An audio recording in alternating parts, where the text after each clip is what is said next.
Botswana end. Yeah.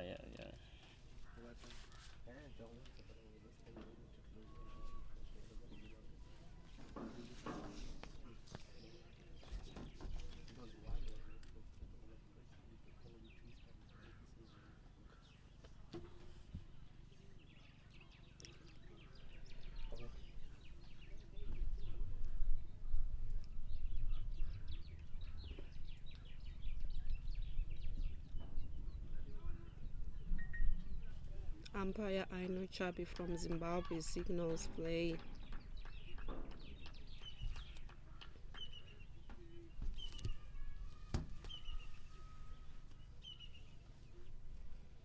Here we go, first ball of the innings. White ball signaled.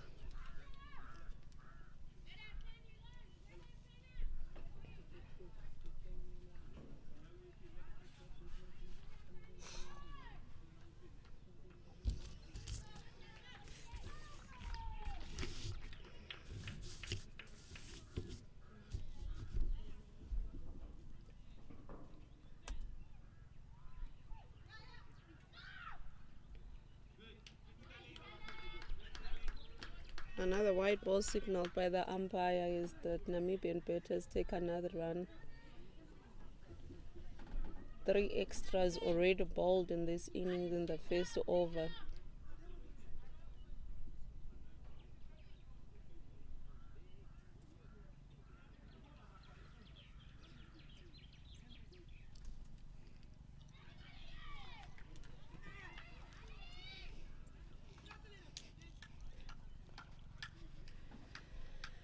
Another white ball bowled there by Alice Finley.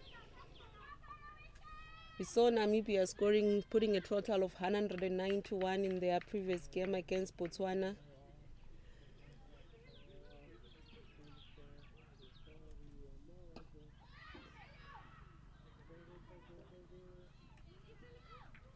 Better ball there from Alice, a dot ball.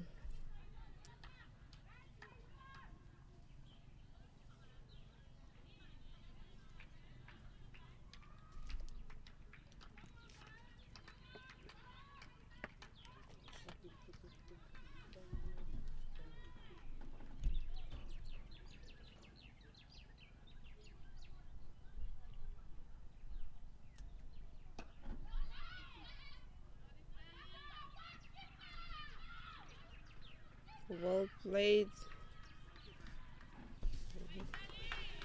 by Mikael. 2 runs taken off the offside.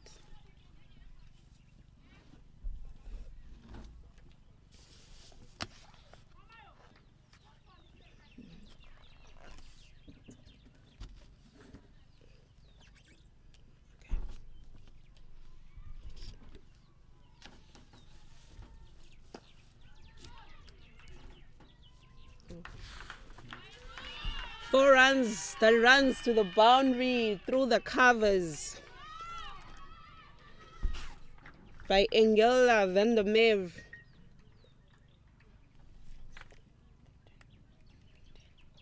Bringing the score to 10 for no loss. Only 3 balls bowled in this over.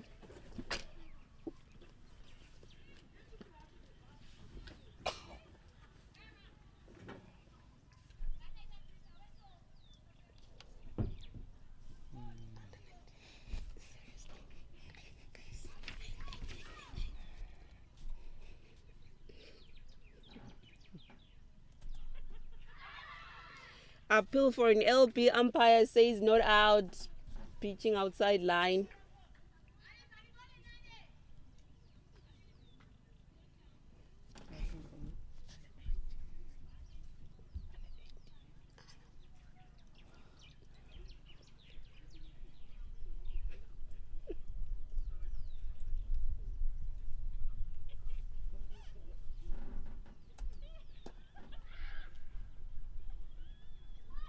Well played there by Engela over cover. They take a single.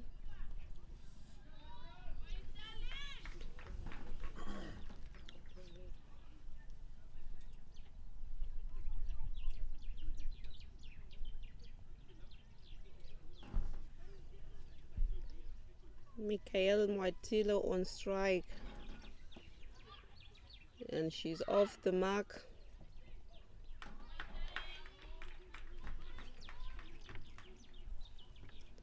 Over bowled, bringing the score to 12 runs for no loss.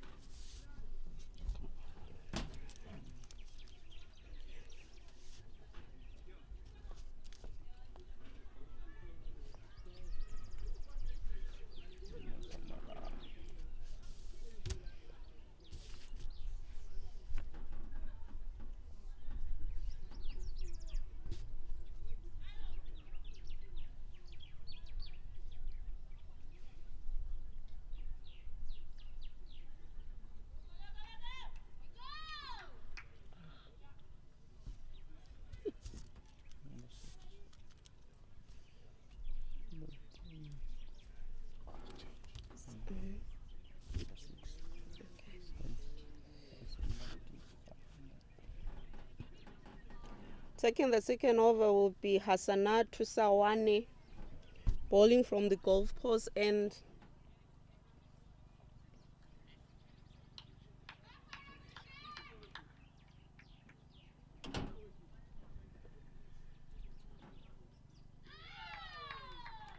That's a good ball, dot ball in your first over.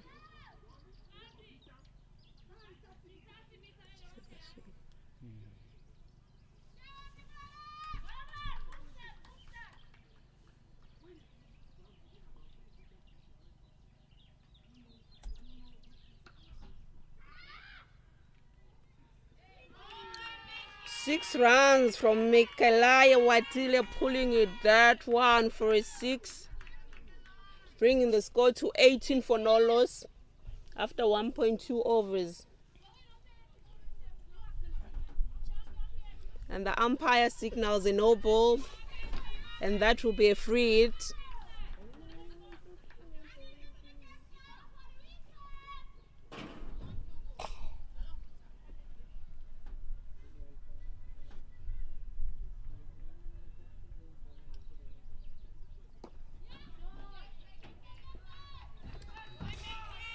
Played over mid-off, and it goes all the way for 4, bringing the score to 23 for no loss.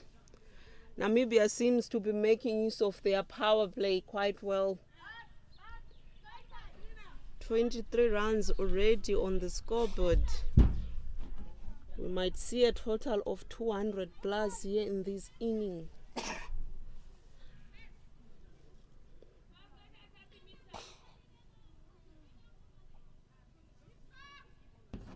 If Sierra Leone is to restrict these Namibian batters, they really have to break this partnership.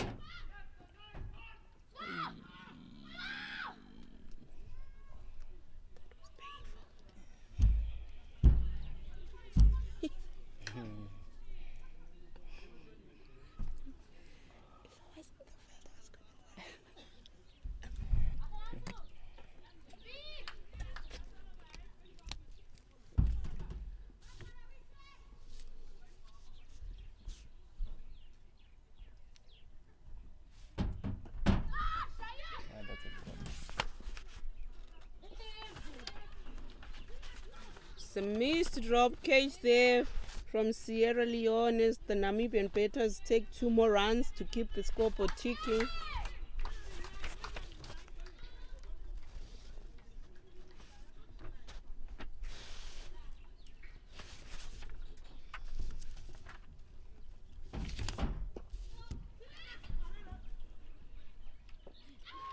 Another chance there. Sierra Leone dropping it, and the ball runs all the way for 4 over mid-off region, bringing the score to 30 for no loss.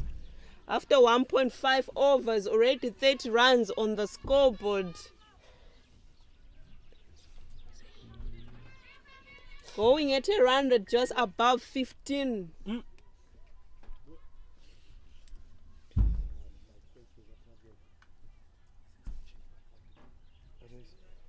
White ball signal there by the umpire, Justin.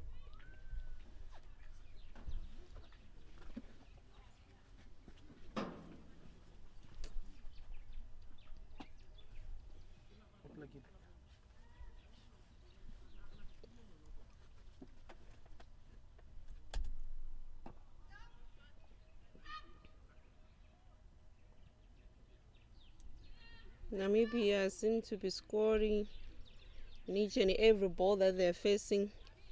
2 overs ball, the score is 32 for no loss.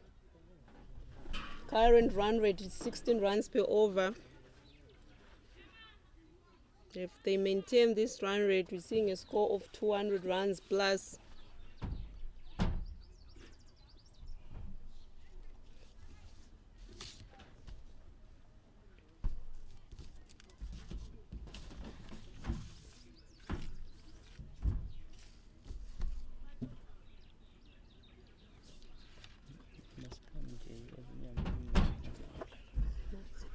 I'll do the 6 overs, it's fine. It's Emma. That's Emma. Yeah. This one. Number 3. Is it number 3? They changed again.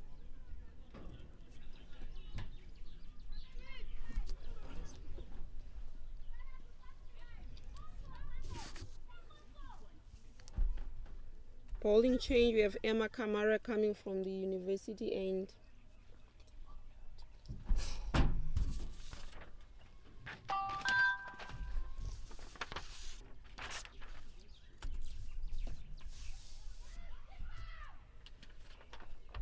Dot ball balled.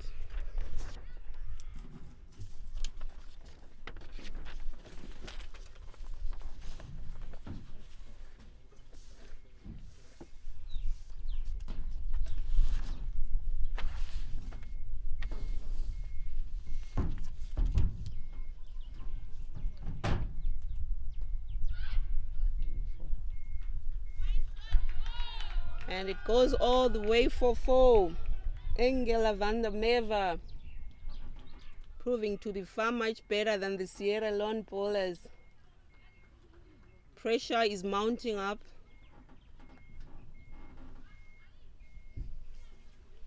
.2 overs bowled already. The score is 36.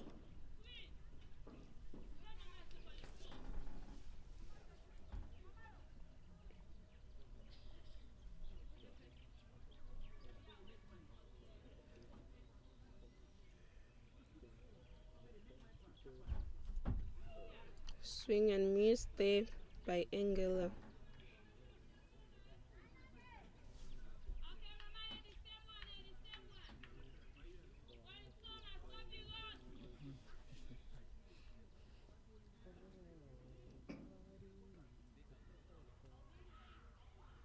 These two are a partnership of above 60 runs when they played Botswana.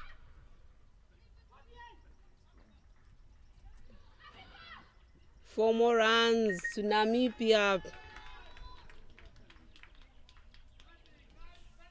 bringing the score to 40.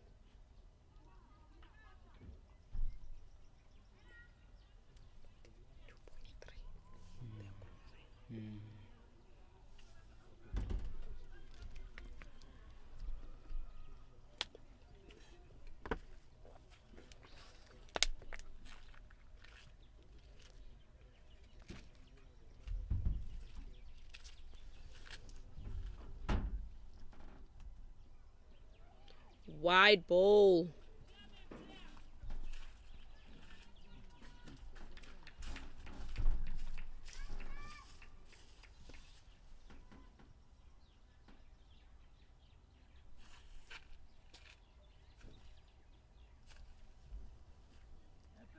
And there are 41, 26 of those runs are from the boundaries.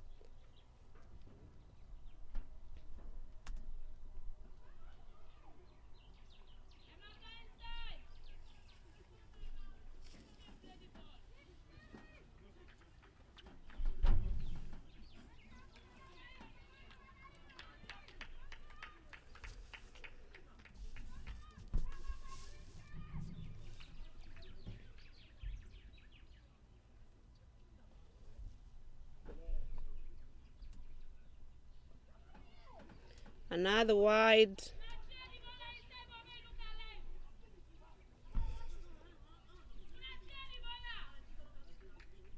Emma Kamara seems to be struggling in finding a line.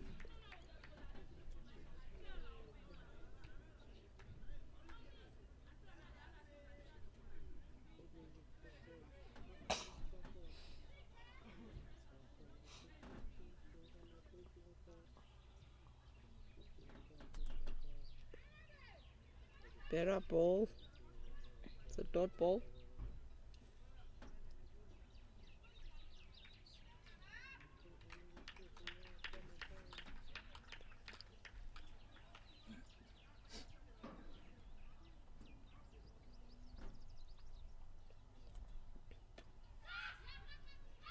Another drop catch there by Sierra Leone. 3 catches dropped so far.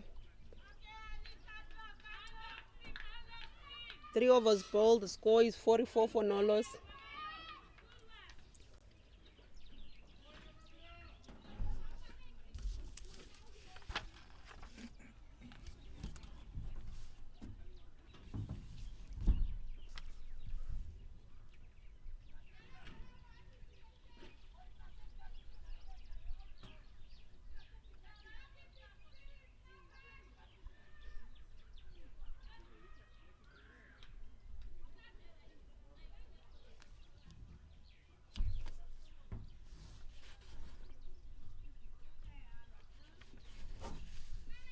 Hasanatu Sawane continues from the golf course end.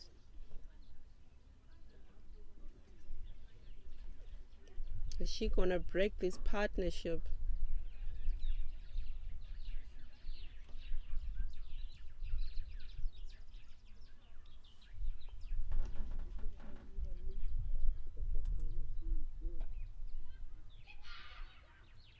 Well fielded there, but an overthrow. A single is taken.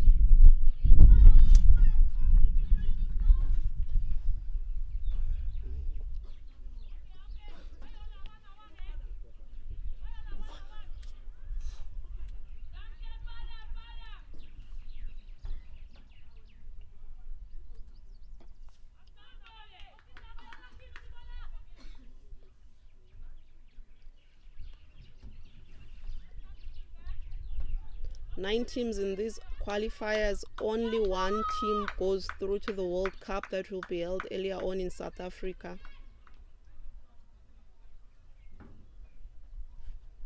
And Namibia proving to be the tournament's favorite so far.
Easy 3 runs taken there by Michaela Mwatile and Engela van der Merwe, bringing the score to 49 for no loss. They're just 1 run short to a 50-run partnership.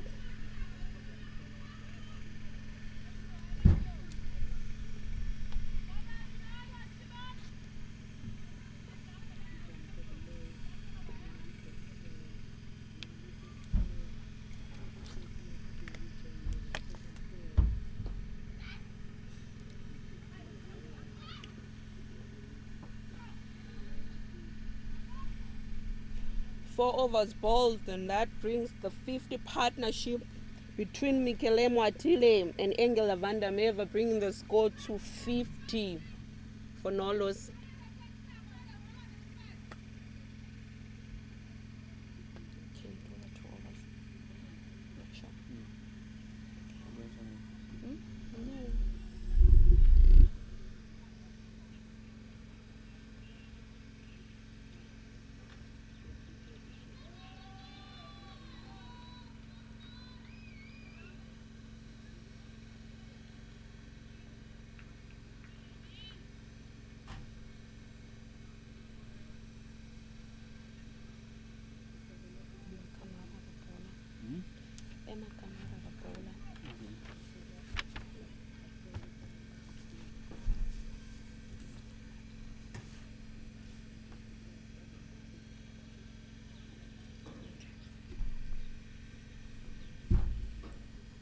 In the commentary box, I'm joined by Wycliffe. Good morning, Wycliffe. Morning, Tando. How are you? I'm good, thanks. Morning to our listeners and viewers at home.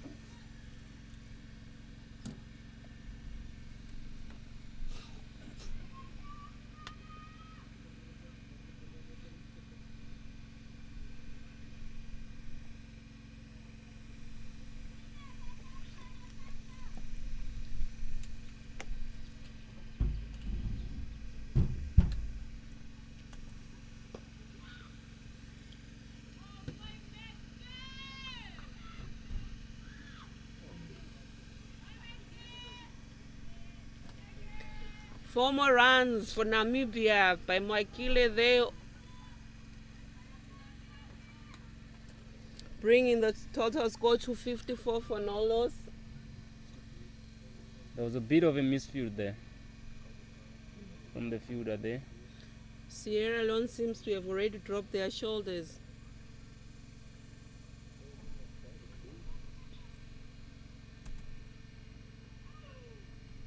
Yeah, looking to it, they dropped so far 3 drop catches, and they are fielding also. It was, in this early start, it's not actually sharp like their previous games.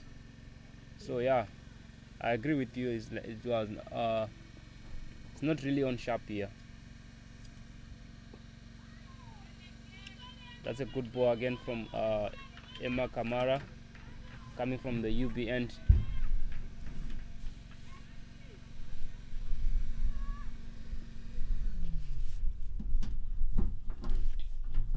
I'm sure Mekele Mwatile today would want to score a 50, as we saw her missing out in her previous game against Botswana, only managing to score 46 runs. Quick single taken there by Namibia. Yeah, definitely. I think she has a high chance to score his 50th half century for the tournament. Looking at the way she's playing actually now, I think she's actually set. She's actually playing her shots nicely. So yeah, we'll be looking forward to his first 50 there.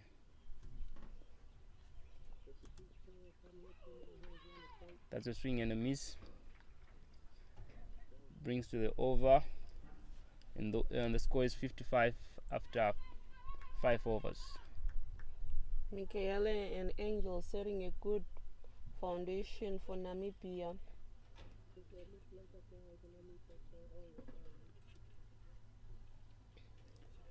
Yeah, looking at how they started, I think they just wanted to go hard on this from the Sri Lankans, the bowlers here.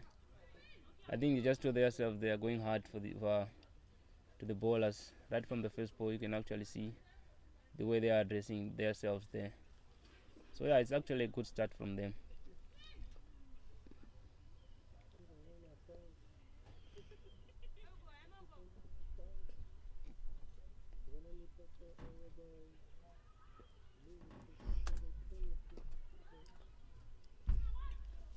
That's a swing there to the left side. Oh, it's a 4 runs through the mid-wicket region there. It's actually a good shot from Mekalia to bring his score to 23.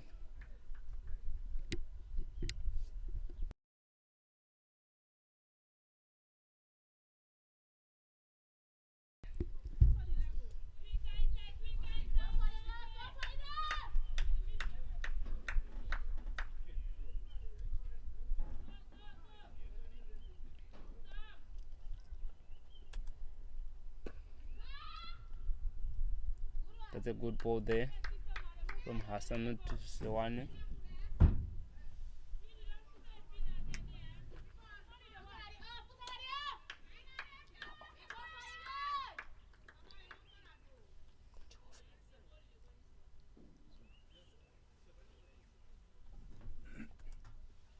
Oh, that's a wide ball again. And they quickly take that 1 run.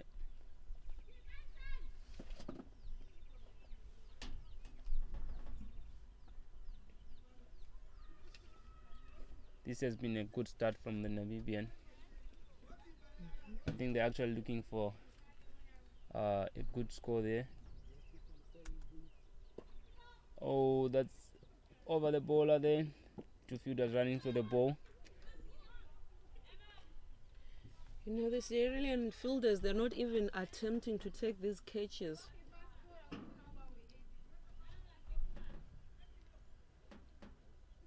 Yeah, I think it's actually high time now. They actually be in the game now.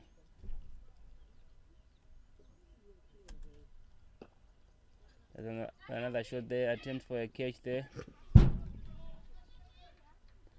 Didn't manage to get to the ball, and the batters managed to take one run there.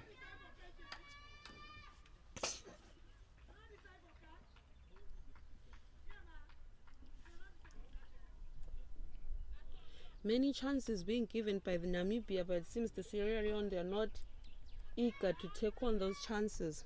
Yeah. It's been actually frustrating from the Sierra Leone ladies. I think they need a bit of encouragement there from the dugout, but the way they are playing actually now, it's actually they are giving the two batters for Namibia to do whatever they want now. That's the end of the over. 63 without loss. And that brings the end of power play. The change of commentary, James Moses and John Mokokwe.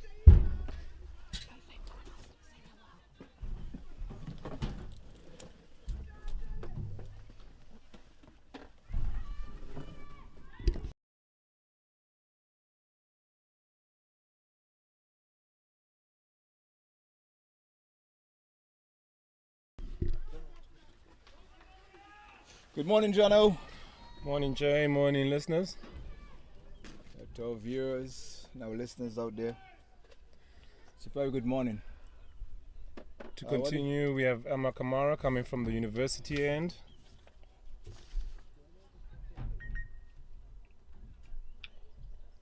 It seems like the dominant has been continued by the Namibian batsmen in the first 6 overs of the day.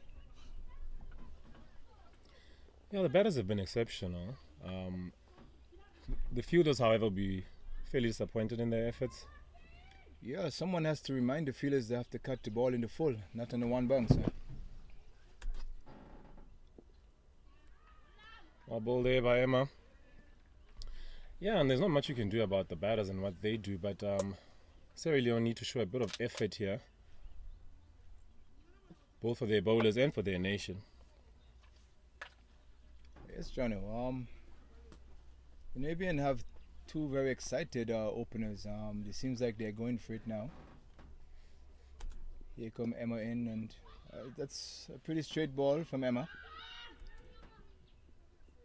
Oh, they managed to keep it down to 1. Well, what do you think about the fielding in general from the Sierra Leone? You can never fault effort. I think that's what they need to put in here, and just make sure that they're putting in the effort. Some of them fairly just allowing the ball to drop short of them and things like that. So they need to show they're kept in a bit of effort. It's going to be a long day out there on the park. It already is at this stage. It sure will.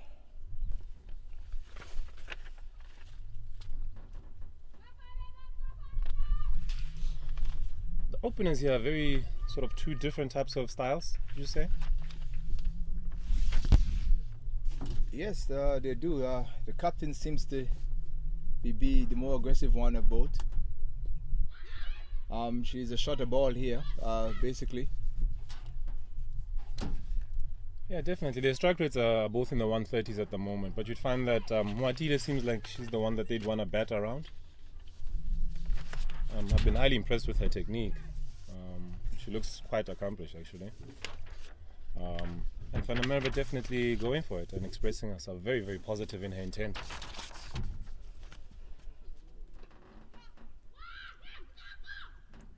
Yeah, the Sierra Leone is not helping themselves also with some of the extras.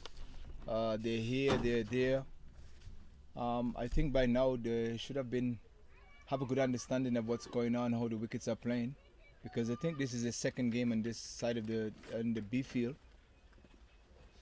but for some reason, it doesn't seem like they're getting it together.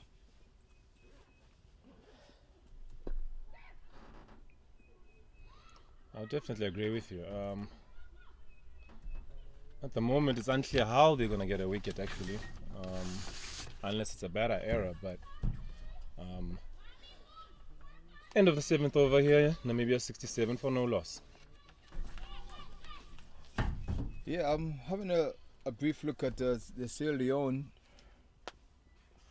extras from the last game that they played, and looking at the extras, there's 17 total extras, which is not too bad from that point of view. But if you take the 17 from the 98 that I think Botswana made, and they lost by 1 wicket, that would have made a totally difference. Yeah, definitely. Extras has been a talking point really across the tournament. You'd expect that, especially as it's these are predominantly emerging players, still learning their craft. So you'd give a bit of leeway in that regard, but it's important that they analyze and they know what they're trying to do. Yeah, my point to be exactly, I don't think they're trying too hard to correct some of those mistakes. Just by the field setting, I think sometimes when you can't get to bowl where you want to bowl, you set the field according to what's happening at that particular moment, but it doesn't seem to be happening there. Oh well, just as I said something, it seems like they were listening to me. They have a next field on the leg side, because the ball had been drifting down the leg side a little bit. So let's see what happened now.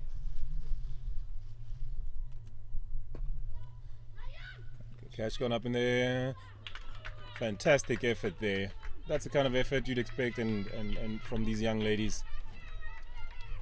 Van der Merwe gone for a breezy 30 runs off 23 balls.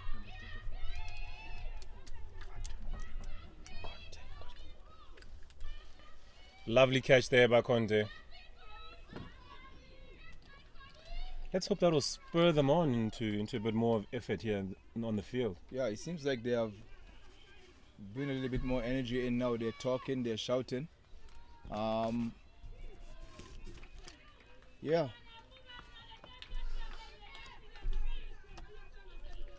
But Sierra Leone has to be careful here, or else they'll be chasing 200. According to the run rate, it's 6 overs.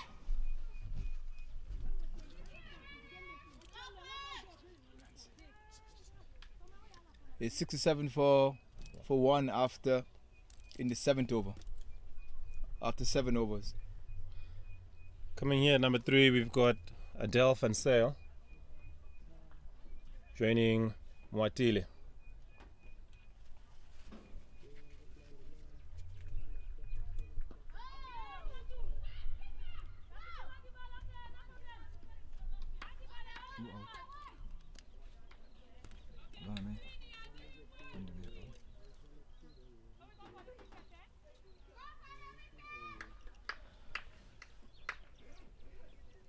Yes, Van Zel have just faced her first ball. She's faced her first ball yet? She's about to face first match. Just about to face her first ball.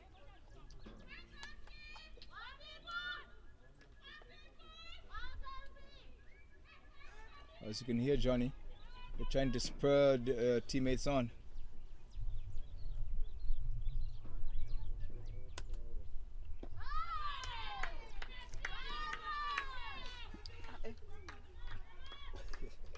Yeah, that was a very good start by the bowler. She just have to take a little time when she get back to the run-up and try to think about where she need to put this ball a bit. And take into consideration her feel. Her feel is set basically for bowling a bit straight, if I may say. But let's see if that she can do likewise.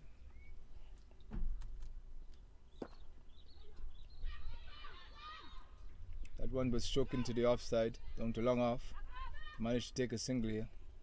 Jono, I think as a bowler, and from a team perspective, I can live with that all day. A push down too long off, it would kind of slow things down a bit for Namibia.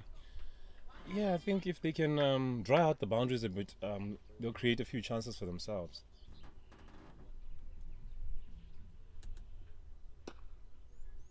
Because Namibia is the kind of team that likes to go hard right through the innings and be as positive as possible. So if you can dry out those boundaries, you definitely will create some chances for yourself. And the next thing I've seen with Namibians, they're really pushing hard for those twos.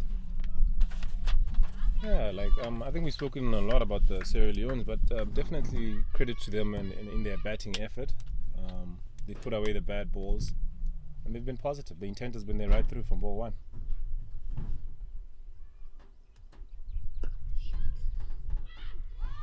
That ball was crushed, 2 extra cover there, and just as I said, they're putting the fielders under pressure.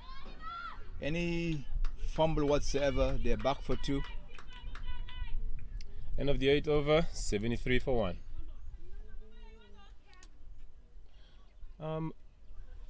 Michaela Mwatilo would want to make sure that she bats through the innings here, Jay.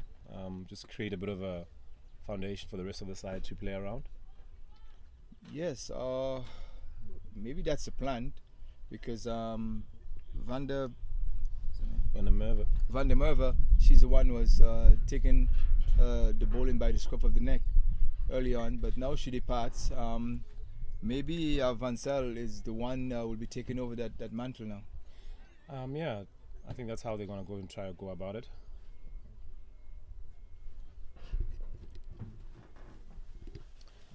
Emma Kamara here to finish off from the university end.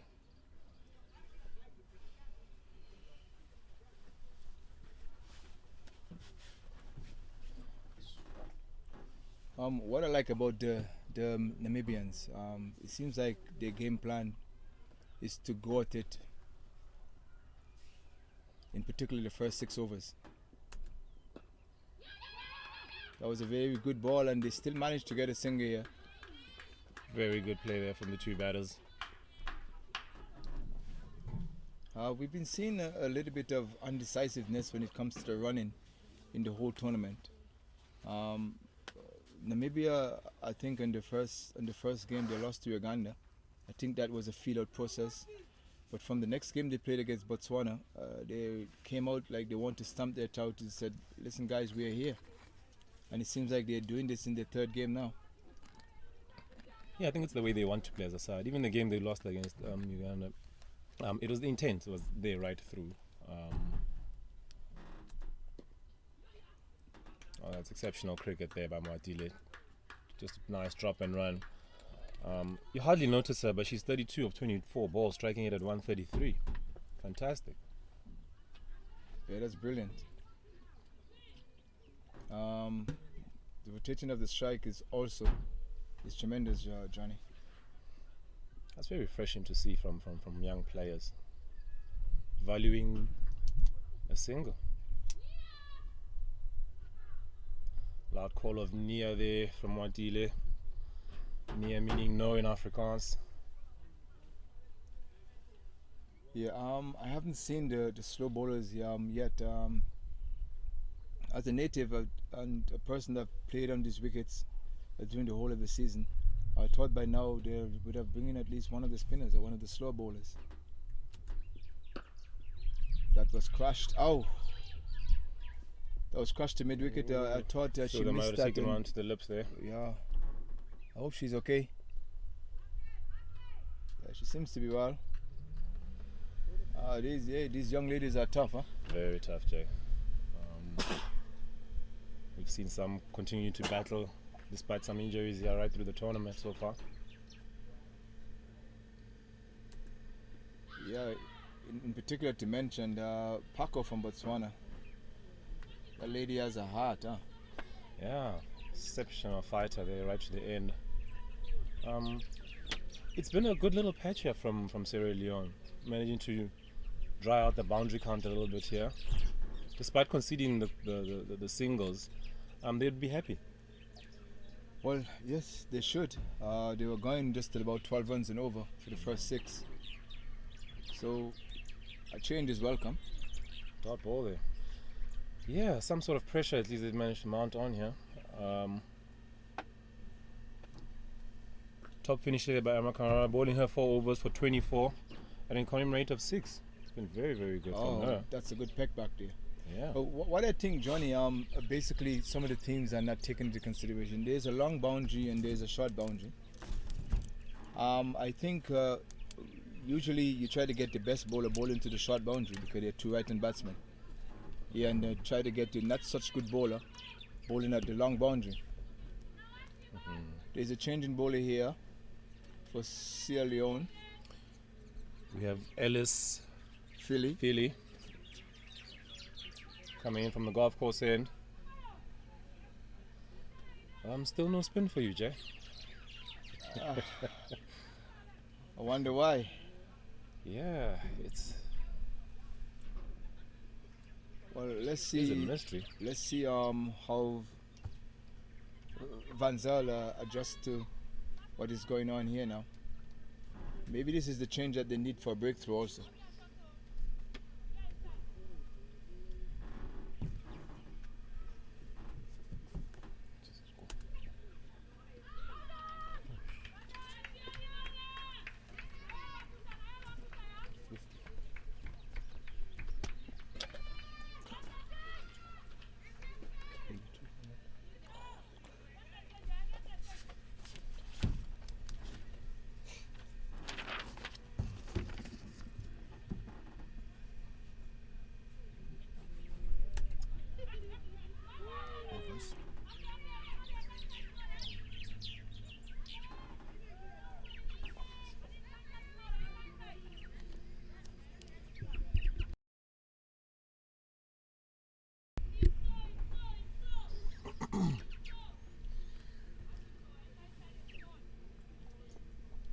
I understand Botswana is not doing too well on the other side against Nigeria. Nigeria 80 without loss off of 8. I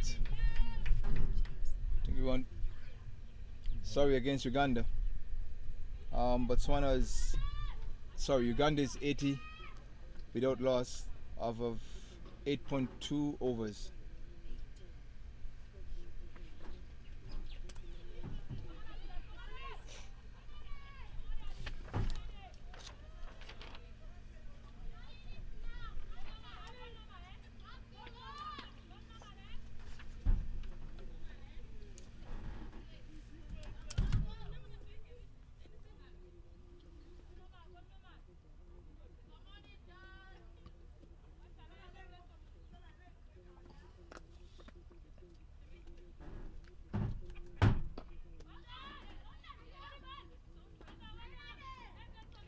What do you think of the accuracy of Philly? She bowled. She dropped one down the leg side, unfortunately, but she has been fairly accurate. Adele Fenzeo definitely taking her time to play herself in here. She's 3 of 8 balls.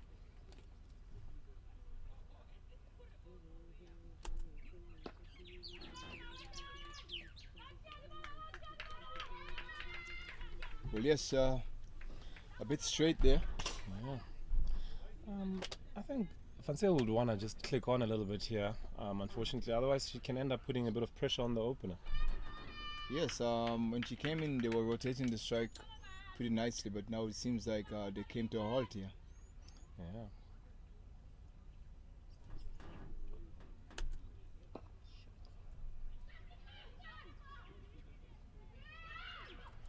That was a good field from on the mid-wicket boundary by Sierra Leone.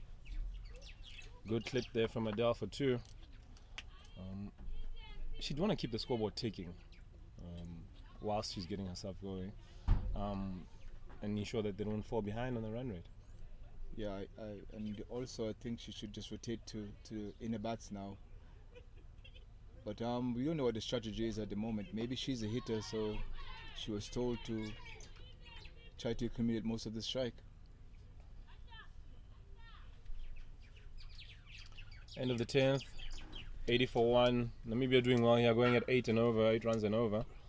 Sierra Leone did manage to peg them back at some point, where it was well over 10s at some stage during the power play. yet. We all know what wicket does. Wicket slow things down, and they managed to do that in the last 2 overs.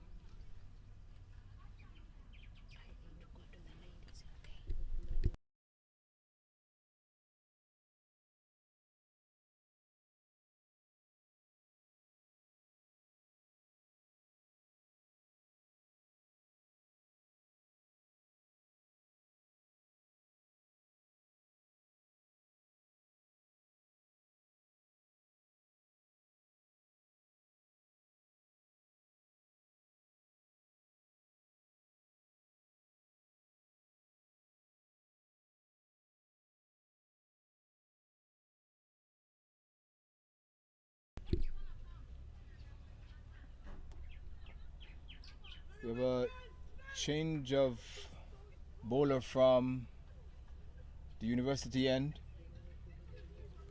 Jane Newland.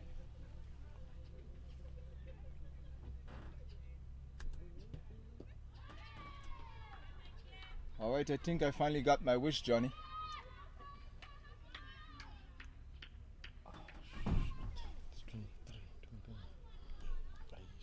Apologies for that. It is Aisha Queen and not Jane Newland from the university end.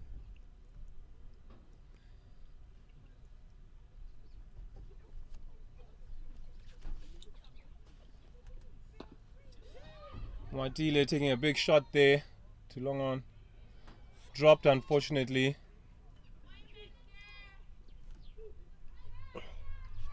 Yes, Johnny, on these wickets, because the wickets are so slow.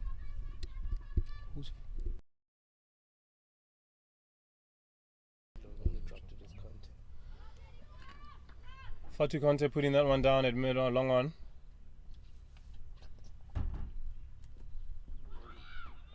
That's a wide. Despite the drop, I definitely appreciate the fact that the effort was there. Whereas earlier, the effort wasn't necessarily there. They were allowing these balls to just drop in front of them. Yeah, you can even see a difference now. The Namibian facing slow bowling, it seems like they had a little setback here. Even when they were playing against Botswana, the slow bowler was giving a little problem. Even like now, could be a chance there. And is it running down to the third man boundary? Yes. And that's Guided pass slip there for 4.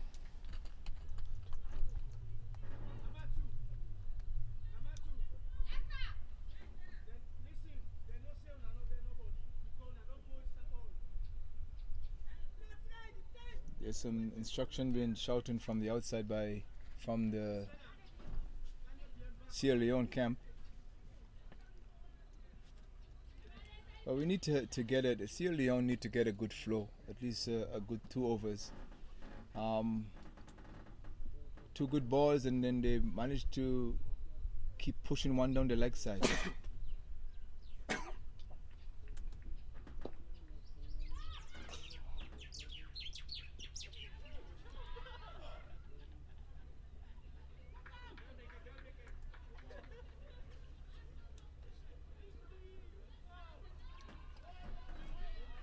Three out there in the deep. Bit of a misfield out there on the cover boundary.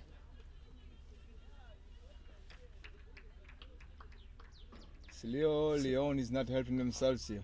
Yeah, they've had a bit of a tight hold on a tight grip on the game from a boundary point of view in the last 2-3 overs.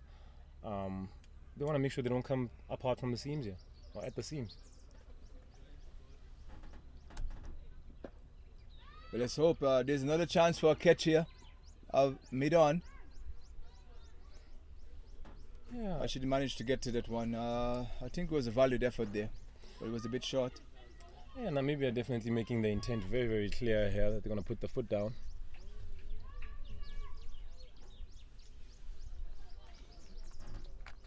We always talk about mindset. I don't know if mindset is too much of a bigger word for our youths.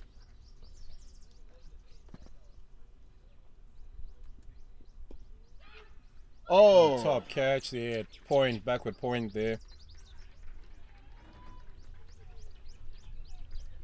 Fantastic innings comes to an end. 41 off 30 balls there by Michele Mwatile. She'll be very happy with her efforts. Yeah, as I was saying, Johnny, the slow bowlers, for bowling to Namibia, you can bowl the slow bowlers. The slow bowlers seems to give them a little bit problem. They don't seem to score as regular after the slow bowlers than the seamers. Yeah, but a top effort there by the captain, Selina Bull, at the backward point there. They need to take those half chances. The direct chance, and they make sure they swallowed it.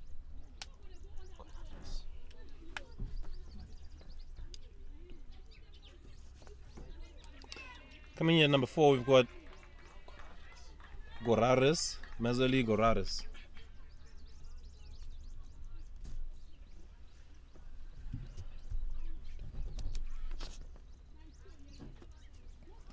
And that's another attacking batsman from Namibia.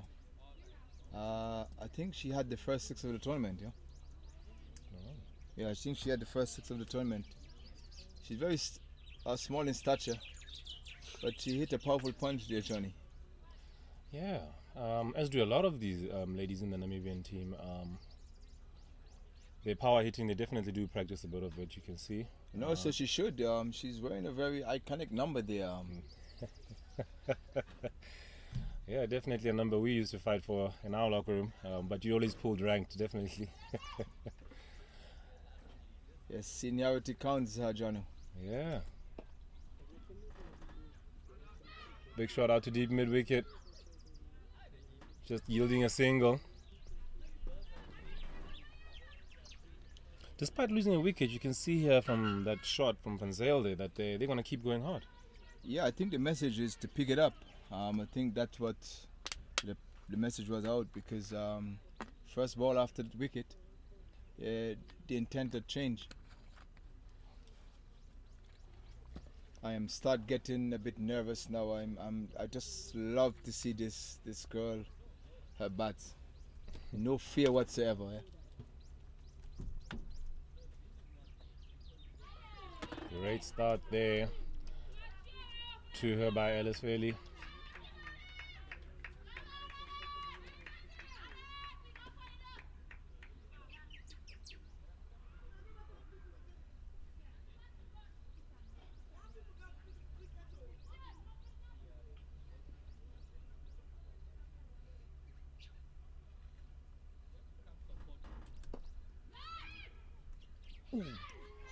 Drop catch there at extra cover.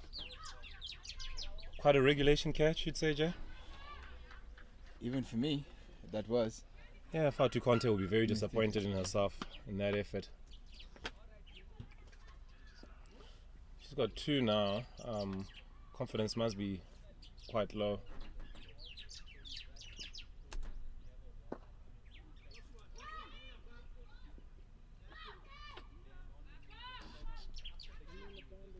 Very good field, going to mid off there. The Namibians, it seems the message is pick up the pace.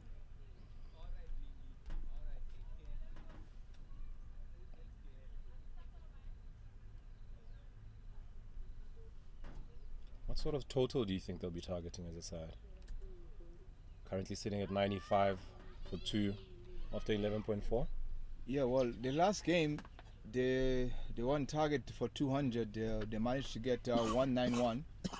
I think they want to set a preference for run rate, because Uganda beaten them in the first game, and they were hoping that probably Uganda lost somewhere along the way, maybe to Tanzania, because Tanzania seems like a compact and organized team.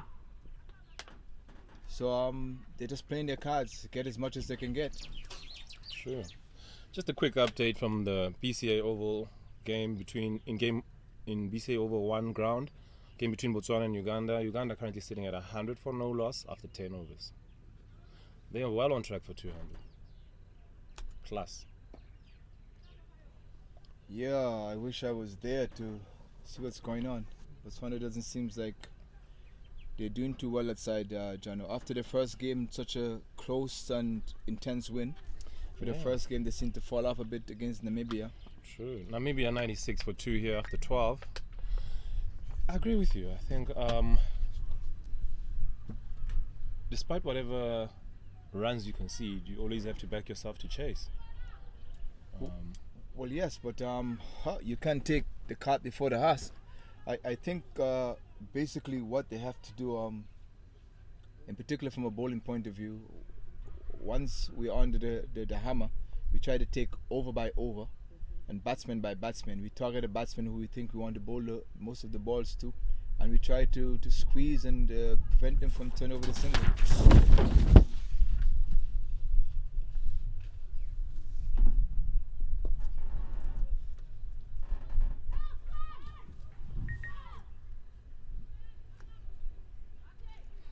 Aisha Q conceding one there to the new batter, Corazes.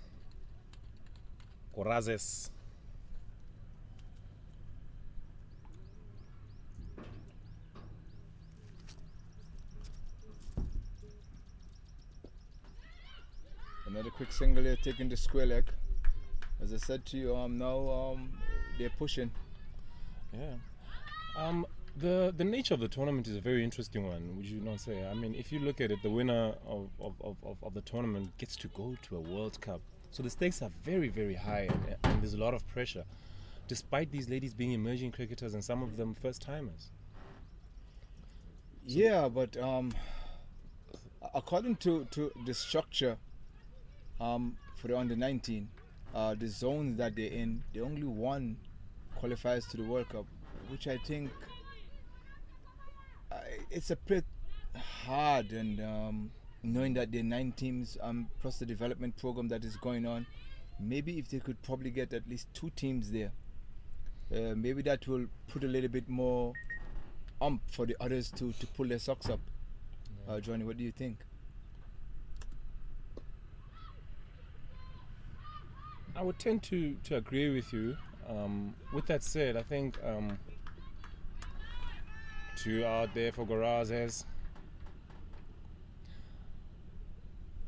If you look at it, the tournament itself is a first-time tournament for majority of the of even for the ICC from an organizational point of view. From Africa, you have South Africa and Zimbabwe, who have already qualified for from an African standpoint. So getting one more side there is a good initiative from the ICC side. Maybe let me elaborate a little bit more. Maybe when I said maybe they could try to organize something in such a way that maybe at least 2 teams can go. Maybe the amount of teams that is in the World Cup, maybe they need to improve it, or maybe go through a next qualifying session. Like maybe they take 3 or 4 teams from here, and on the east side of Africa they take a next 2 team, and they put them in the World Cup with a qualifier in order to go to try to get the last spot or the 2 spot. At least give them 2 chances at it. End of the over here. Namibia going at 102 for 2 after 13 overs. Interesting point. I think they're definitely going to look at all their options as the tournament goes on. As you've seen even with the Men's World Cup, how many changes we've had over the years in that regard as well. They've put in more teams, and then at times they've reduced it now eventually. So there's going to be a learning curve and a process to all of it. Yeah, but for years I've been trying to figure out where the associate cricket is going, basically. If I had to say, what I would have done basically is have associate World Cup, and you pick the teams from there. That means everybody got a platform to push themselves a bit more in order to go into the qualifiers, instead of just having all qualifiers. Because there's a lot of teams. So if you get 16 teams into a qualifier. Shot there by Van Zyl, hitting it straight to the side screen there for 4 runs. Yeah, if you get 16 teams into associate World Cup, and you probably take the other 2 to qualify, give everybody a chance. It's a Like put Fantastic. everyone in one pot and let them fight their way out. Fantastic idea there. Potentially getting the two finalists of that Associate World Cup to go through to the World Cup. Yeah, and they can put them to another qualifier also. It's still okay, but they're knowing, okay, we have a bigger stepping stone in order for us to get there. Yeah. Very interesting point there.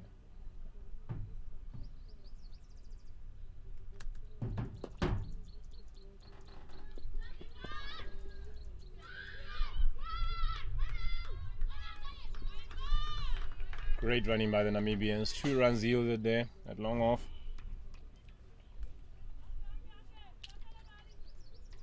Vansel will want to click on here and get busier. 6 overs remaining after this.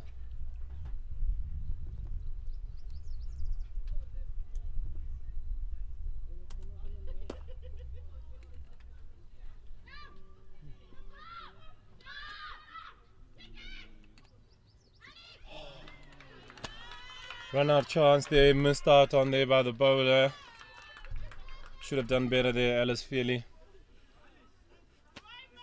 Yeah, maybe Namibia heard the scorecard on the other field, and so they get in the move on it. Jono.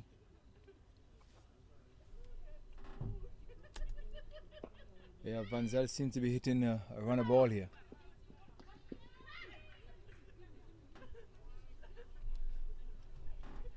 Yeah, definitely a shorter ball from her now. She does need to click on and go big.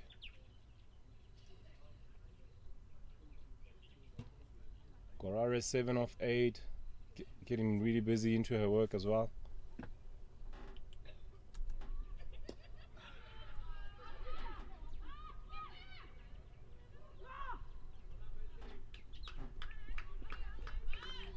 And another thing I noticed about the Namibian girls, they are fit. 114 for 2 after 14. Short run there.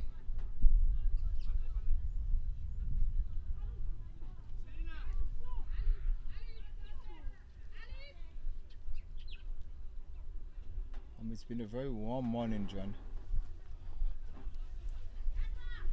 We see what happened in day 1 of the tournament. Seems like most of the teams couldn't cope with the heat. It's a very dry heat here and not much moisture. So I think the teams have to take stock and dehydrate their players a bit more. Yeah, I think it goes back also to the point you were raising about the fitness levels. Namibia setting the tone here, running hard and being very aggressive in their running. It's an area that I've seen with throughout the tournament actually, that there can be more work done in the fitness levels. Yeah, as the coach used to said to us.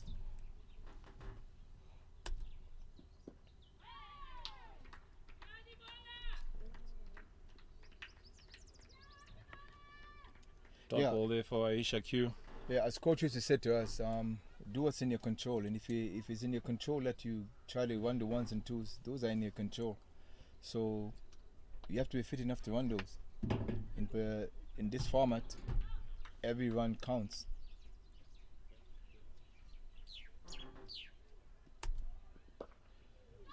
Big shout out to deep mid wicket. Coming back for the 2.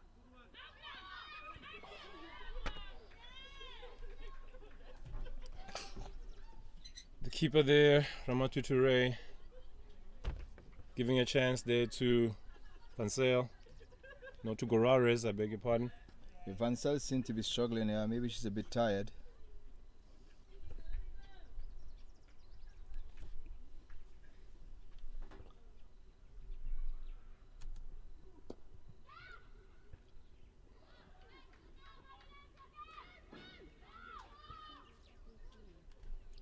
Gorares chips 1 for a single through the covers. But you'd think that fitness levels is a controllable, Jay? Yeah, fitness level is controllable. From a personal point of view, you should take it very personal. Even in life, your health is important. Yeah. So when you come to the teams, you do the things that the teams do, but individually, you have to have your own program that you get yourself as fit as you can. Because the team shouldn't take full responsibility for all these individuals trying to be as fit as they can. You should take it upon yourself to do that work, put that work in. Yeah. One of the challenges we found in Botswana is that most of these young girls are in schools all over the city. Now, getting them during the week, for example, after school is not possible. So you're now working with them on a weekend basis. And that's not really enough work to really get players up to the fitness levels that is required. If you're doing once a week kind of session, fitness levels should be something that you work on throughout the week. Well, I'm not quite sure about the ladies under 19, but the senior team has a program. Each individual have a program. To there, down to deep mid-wicket there by Fansale. Yeah, each individual have a program on a weekly basis. Yeah, and everybody comes in the 2 hours in the morning with from 8 to 9. Yeah, get their fitness in. So by the time the team get together on a hold, there'll be less time to worry about fitness and there's more time to work on technique and other parts of the game. Yeah, it's a bit easier with the seniors. Most of them are driving themselves. End of the over here, 15th over, 117 for 2. Leone have dragged us back significantly with their slower bowlers. Dropped the run rate from 10 to just over 7.5 now. From a Namibian point of view, Jay, 8 wickets in the bag. Could they go a little harder now for this last 5? Well, they should. They think they will now, and they think they'll be targeting the boundaries because Van Zyl seems like she's a little bit tired here. So I think we'll see a change in gear here from the Namibians. The last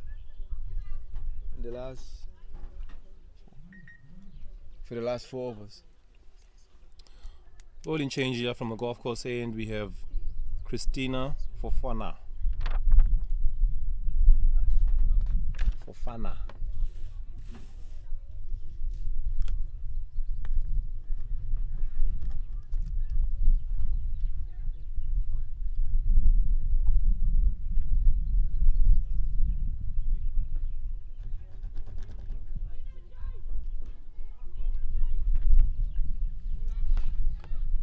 Gorara is struggling here a little bit with this heat.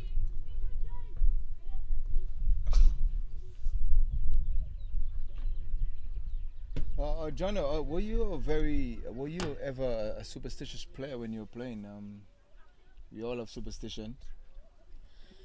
I wasn't as bad as some of the other guys I've heard, but definitely if I scored runs, I'd always want to make sure that I go through the same process again in the next game. And one thing I always do, definitely, I put on my left pad. That's the one superstition. I put on my left pad before my right pad. Well, yes, I do the opposite. I put on my right pad before my left pad. Yeah, you're a bit more of a back foot player, aren't you? You know me being a front foot player, yeah. Coming in here from Namibia, we have Kaylee van Wyk, being an injury to Gorares. She'll be replacing her, who's retiring hurt. I hope that is not a strategy from the Namibian part. We have seen that a few times in different teams that they think, they're not powerful enough to hit the boundaries, and maybe they're... Well, I don't think so. I think Gorares will be sad to go off here. She's one of their gun hitters.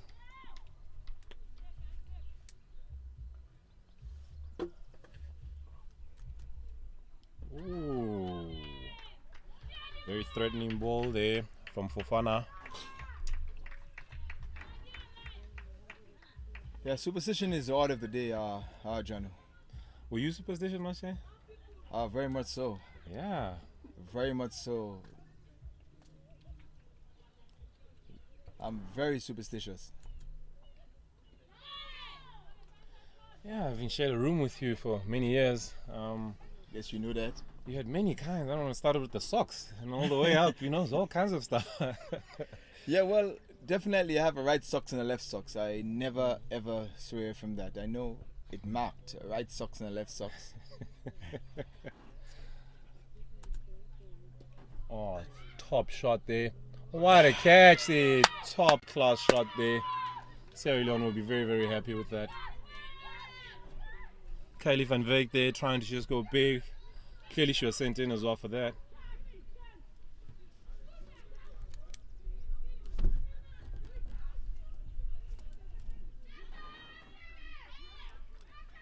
Replacing Kylie here, we have Jorinda Fourie.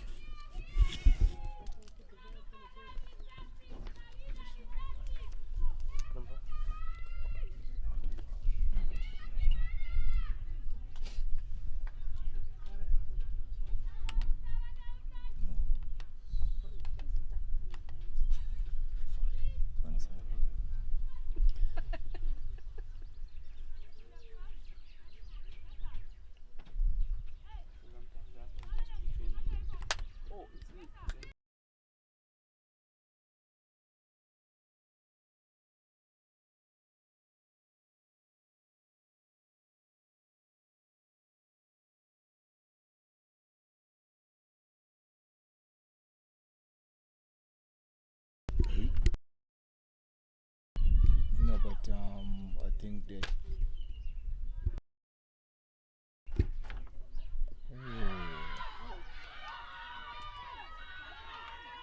Great strike there. Adele van Zyl there being clean ball there by Fofana.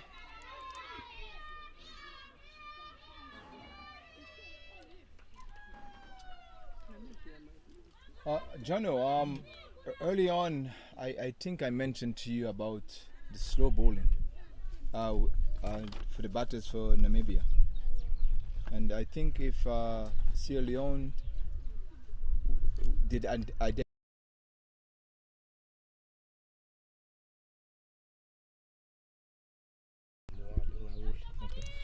Maria Ngauli coming in here at number 6. Namibia struggling here a little bit to pick it up. 118 for 4, 15.3 overs gone.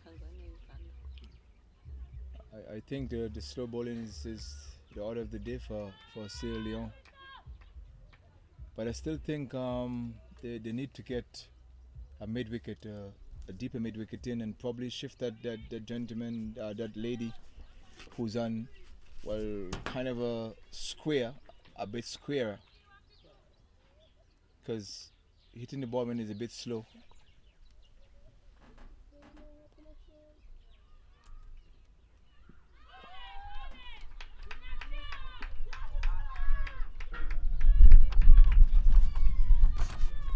And Namibia doesn't have a choice now, Jono. They have to go with it. They're running out of overs now. They need to get a big total. On the other side, the team that beat them is doing quite well against Botswana.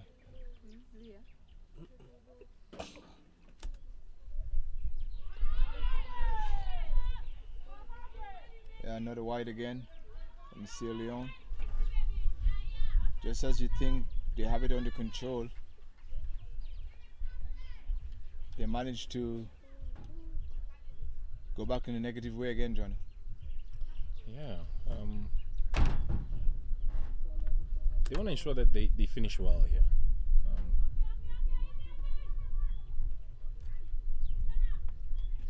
As things stand, they've stormed right back into this game. Out of nowhere almost. The bowling changes, they're doing the work. They'd want a strong finish, anything under 150 odd, I would assume. Give themselves a chance.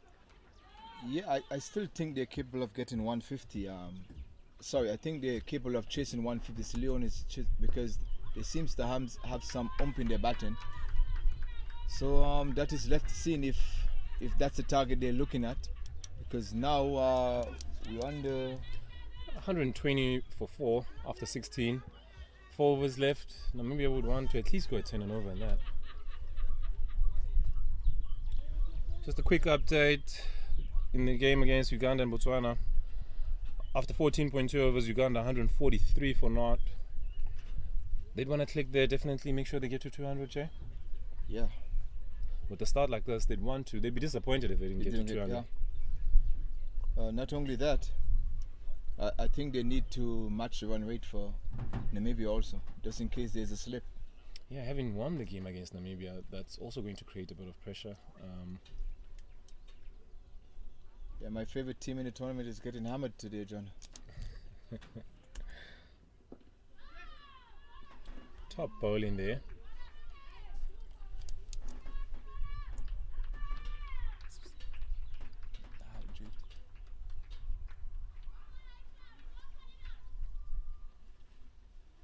Hydrate.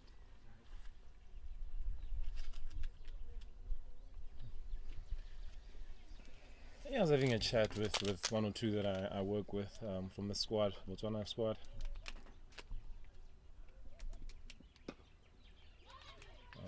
What they need to be is sponges, Jay. I think they need to soak up and learn every lesson that they can from every game. Because then I've always felt that you learn more from the losses. So they had a great win in the first game, but it's easy to rest on your laurels when you get a win. Now it's important to fight and learn. Yeah, the inexperience is showing through there. Oh, not an ideal ball there with your fine leg up. Top batting there by Jorinda Fourie. Yes, the positive to look at when it comes to the Botswana under 19, they haven't been together for too long. They just a couple of months. This team has been picked and put together just to come to this tournament, and to be on the positive side, I think they have done really well, which in knowing that some of those kids haven't even held a bat before.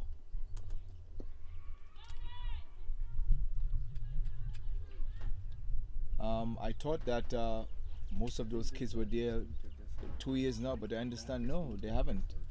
Yeah, very, very new to the game. As you can see, I think with a lot of the other teams as well, that there's a few new timers there. So it's about the learning curve and just getting this experience to them and letting them soak in all they can to be better players in the future. Top bowling there. Yeah, we learn every day. Let's hope by the time they come on to the other tournament, they'll be better, because most of the kids have a next shot of it. We have lots of 16-year-olds that side and a few 17-year-olds. So I think the team could be together for a longer period of time. So let's hope and see. Top bowling there by Q. Top over there, 125 for 4 after 17. Yeah, Jay, not to create any controversy here, but you know, having been a young player myself, I somehow feel like these young ladies, they learn quicker than us. They learn cricket quicker than us. Maybe I'm speaking for myself. Perhaps things took time to click for me. But I'm just astonished at how quickly they develop. And that's something that is so exciting. You know, you work with somebody who's just teaching them how to hold a bat, and they go out and battle and score some runs. It's so rewarding in a very short space of time. So it really bodes well for women's cricket. And that's why I'm a huge fan of women's cricket as well. There's only one way to go with it, and that's upward. Oh. Yes, Jano. I was hoping we didn't discuss such things in the commentary here, because totally right, and it's embarrassing, knowing that we start playing cricket at the age of 6, 7, and now these ladies start playing cricket 3 months or 4 months ago. Yeah, and they just come in and dominate. And just coming in and setting like they're veterans. Yeah, We should be ashamed of ourselves. I think we should celebrate it. We should be proud of them and back them even more. Top bowling there by Fofana.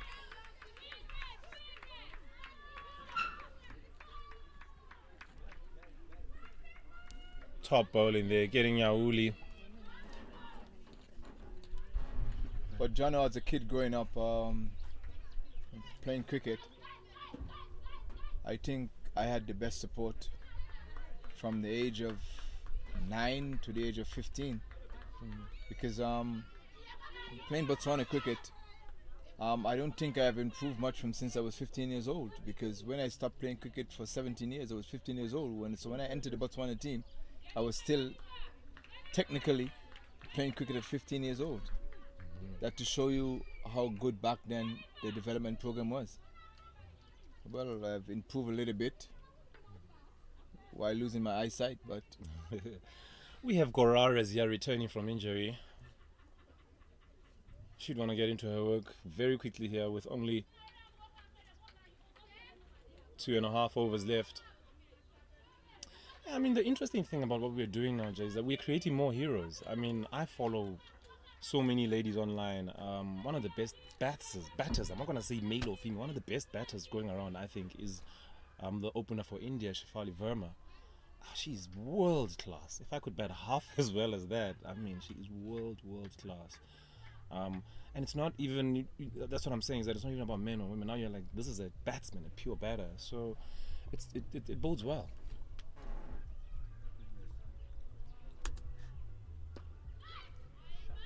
Oh, top shot there. Gorara is getting into her work very early here, returning with a boundary through backward point. 4 runs to the target.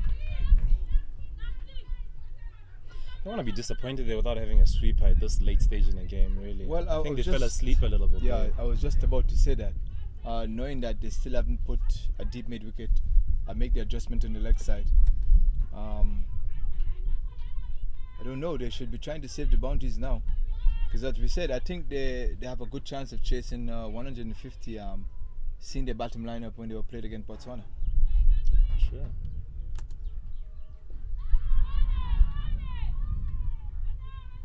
Yeah, I think just to finish up your point, agent cricketers, I think, has a little bit different mentality. I think they're a bit more motivated because I think they have lots of heroes that side. Oh, the pool of players must be huge. Oh, top shot there. Gorara is coming across her wickets and getting it right out to deep square. Top shot there. Good improvisation. From an India point of view, they have the Kohli and such players. From the Pakistan point of view, Baba, which I think is the best batsman now in the world. What do you think we could do?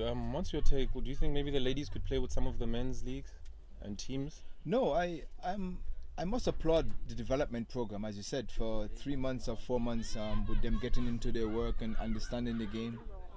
You remember, playing cricket is not only the skill, the knowledge need to be developed as well. Yes. And I think that, as you said, the ladies seems like they take everything in stride. Between the men, maybe usually men or guys are more mischievous than ladies, so we tend to be having too many things to do, unnecessary things. You're talking off the field. Yeah, exactly.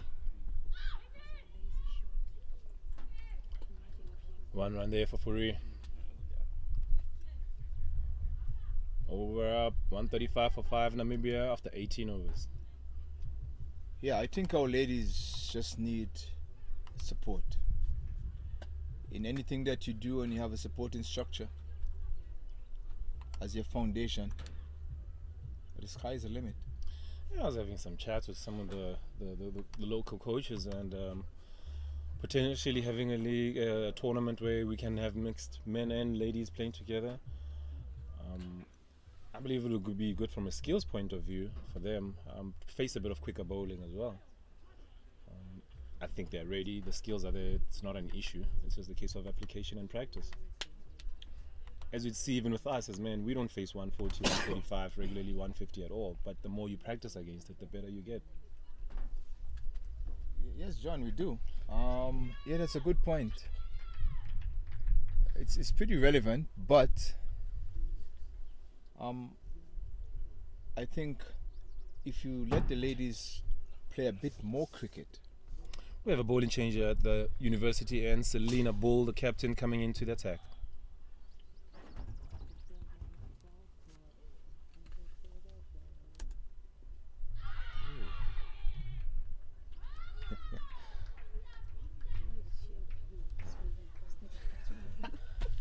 Very positive start there by the skipper.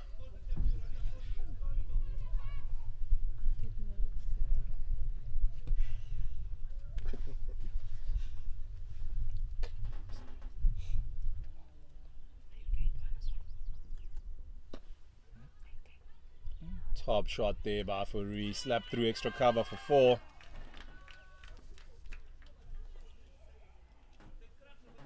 Dragged down a little bit there by the skipper. Yes, Jano, in anything that you do and you have a support structure, that's the start. And then Long off would want to be a little bit straighter here. Almost directly behind it. Extra cover there. yeah, this is awareness I was talking to you about. Cricket is not only skill, you need to learn and understand the game a bit more and make adjustments according. Very, very true.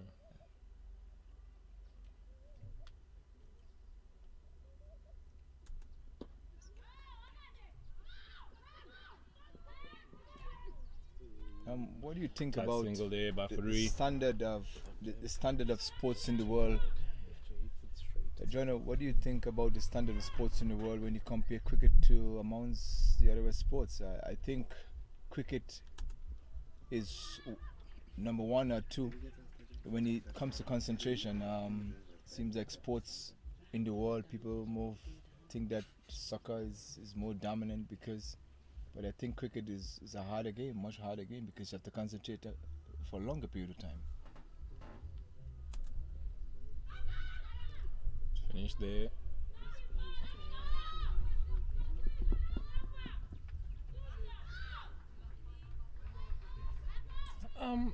I can only speak to cricket, Jay, but it'll be difficult for me to compare it to any other sport. I mean, if you look at athletics, swimming, it requires all different kinds of skills and practice and time. End of the over here, maybe 139 for 5. So, but I would particularly say I find Test cricket must be very grueling from a mental point of view for a batter, where a bowler can run in unlimited overs at you all day long. That cricket could be very unforgiving at times. And for instance, you could spend a day and a half in the field and only spend 1 minute at the crease. Yeah, very true.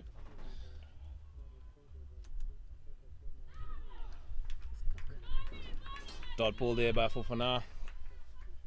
And remember that 1 minute you spend at the crease, you may have to go back out for the next day and a half again in the field. Yeah.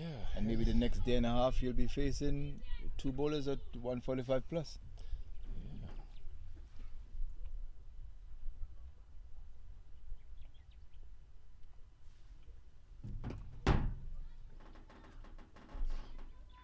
Dragged to deep mid wicket there. Furi coming back for 2. As much as I love watching Test cricket, Jay, I'm not sure I was cut out for it. Does look very, very, very challenging. That's my game. Any day I dream of playing Test cricket. That's the form of the game I would have liked to play. Top shot there. 4 runs by Furi there. Smashed the mid wicket. Yeah, but too short there by Fofana. She'll be very disappointed with that.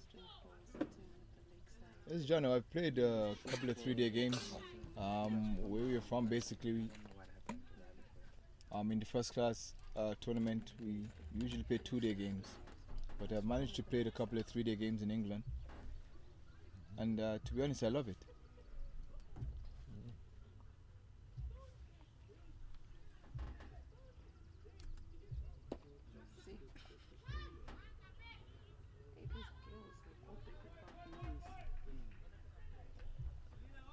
John, these girls do get their body behind the ball, unlike some of us here. Yeah, I'm very, very impressed, Jono, with the commitment from the girls. Even though some part of the skills are lacking, we can't falter for the commitment. Yeah, I think that's, even as a part-time coach, that really motivates you when they're putting their bodies on the line. And the effort, like I said, it really, really matters.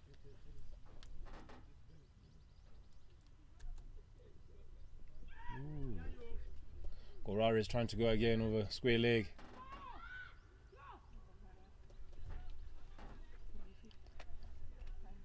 Yeah, also we think we should give a shout out to ICC to put on such a program for the ladies, and we have to be aware of the structure that is in place for them to move forward. We should also give a shout out to the Botswana Cricket and the Africa Association for organizing such tournaments for our sisters.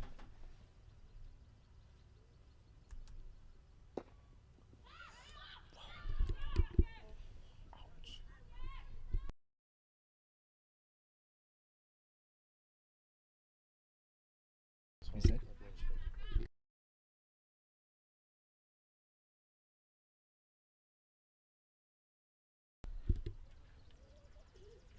End of the over here.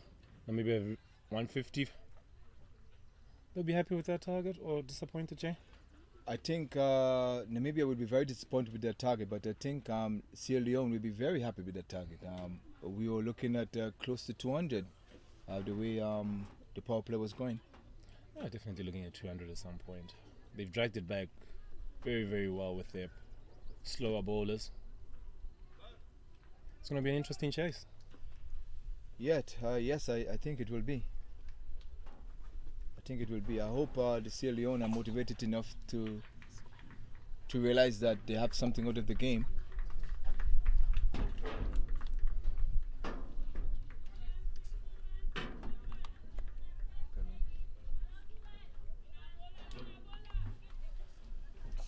I hope that the Sierra Leone are motivated enough to know that they have at least give themselves a chance, and will be motivated to try to make a valid effort at getting this 152. Yeah, I think with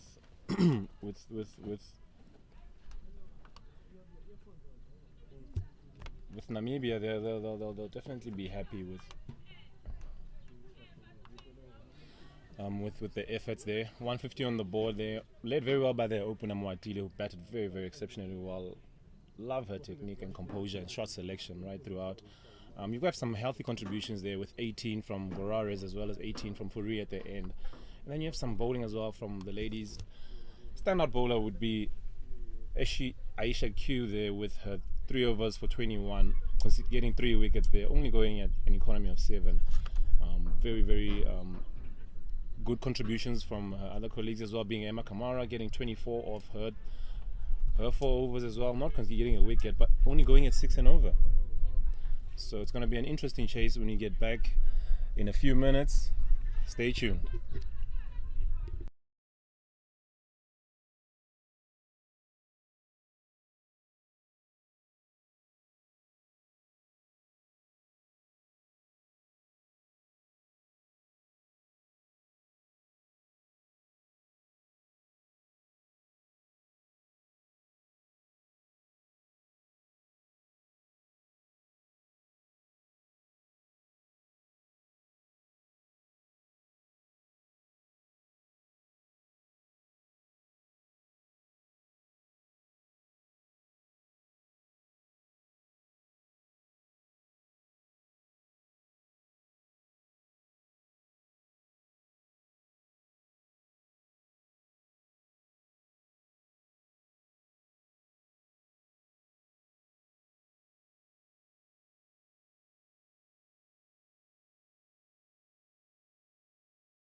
Welcome back to the Botswana Cricket Oval, Round 2, where we have a match between Namibia and Sierra Leone. Joining me in the commentary box, I have Tando Mlilo. For those who like to know, Tando is Ndebele for love, and Mlilo is fire. Names are Love Fire. How are you, love? I'm good, thanks, John, and yourself. I'm awesome, thank you. Looking forward to this chase. It's going to be very interesting how the power play goes. I think the game will be pretty much won and lost in that power play. Sierra Leone would not want to lose too many wickets here. Okay.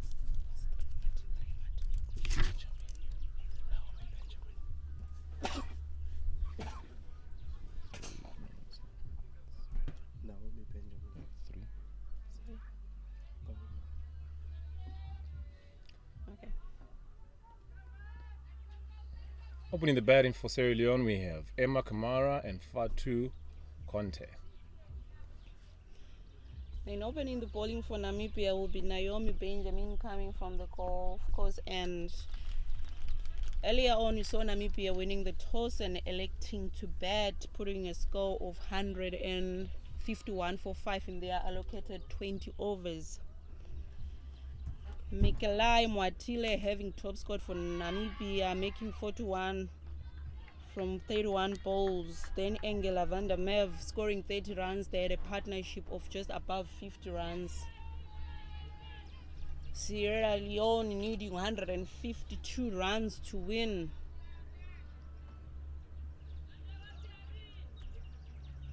Will they be able to chase that score? Well bowled there by Benjamin. Well, the intent very clear there from Fatu Conte that she's going to have a dip here. The one thing she'd want to be aware of is to try and play as straight as possible.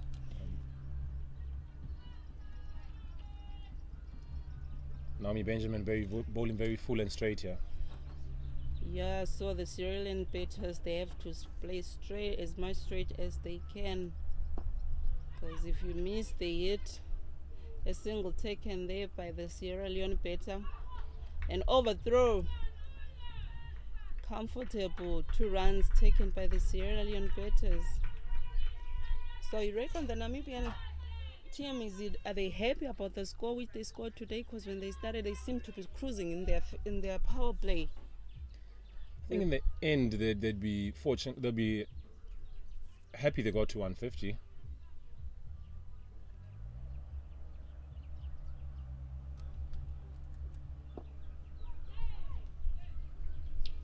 Naomi Benjamin seems to have already found a line. She's bowling well.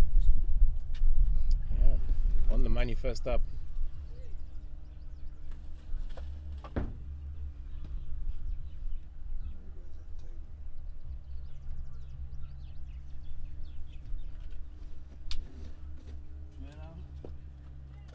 Well bowled by Naomi Benjamin. More dot balls.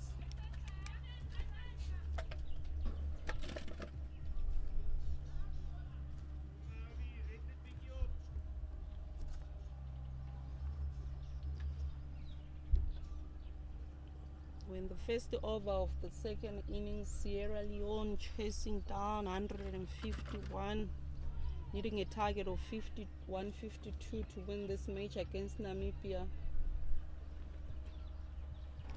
End of the first over, Sierra Leone 2 without loss.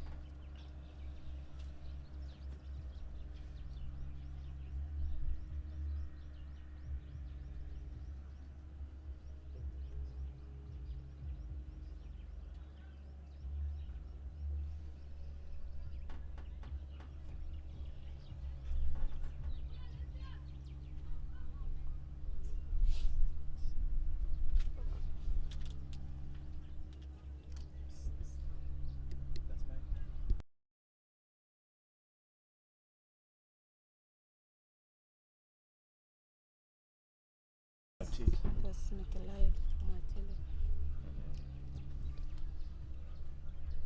Opening the bowling will be the same player who opened the batting, Michaela Mwatile.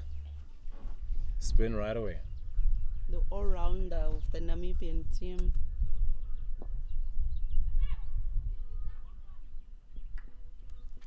Left arm wrist bowling.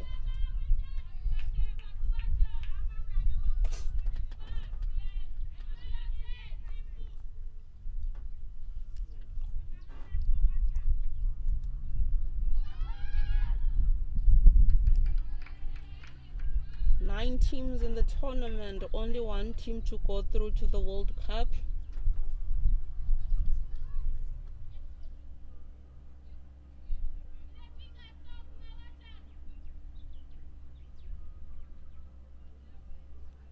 Sierra Leone would want to potentially target Mwatile.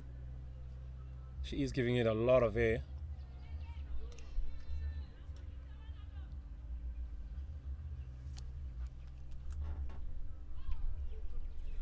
And seems Sierra Leone is failing to capitalize on that. Currently, Namibia have all 11 of their players in the 30. A lot of confidence in their young bowler.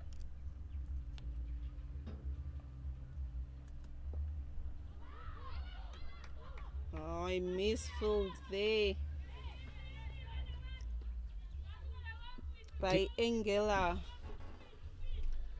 Game awareness is very important here by Sierra Leone. They've got to recognize that there's nobody out in protection.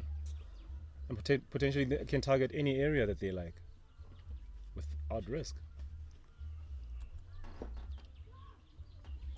Ooh, tight single there. Ooh. Cheeky single taken there by Sierra Leone. Very tight single there by Emma Kamara.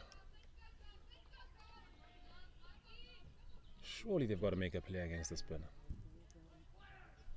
They have to if they need to make use of their power. Top shot there, no ball as well. Top shot there by Fatu Conte. 4 runs through mid-wicket.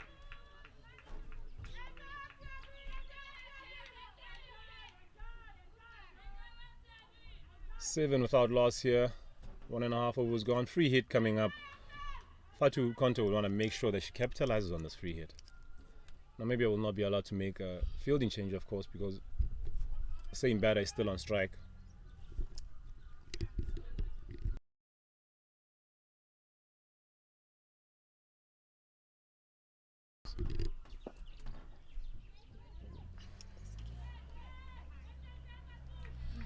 Fortunately, free hit going for dot ball there.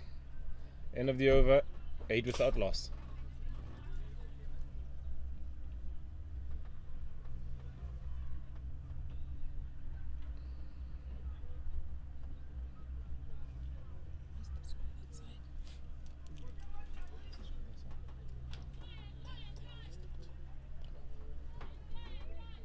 What did Uganda make? What are they chasing?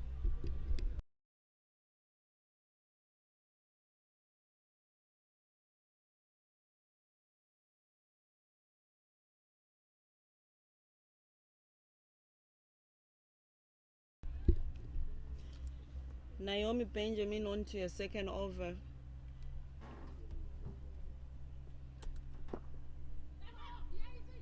Ooh, Attempt tight of a single. run out. Not out. Umpire calls. I'm a little disappointed with that. Second very tight single there to mid off.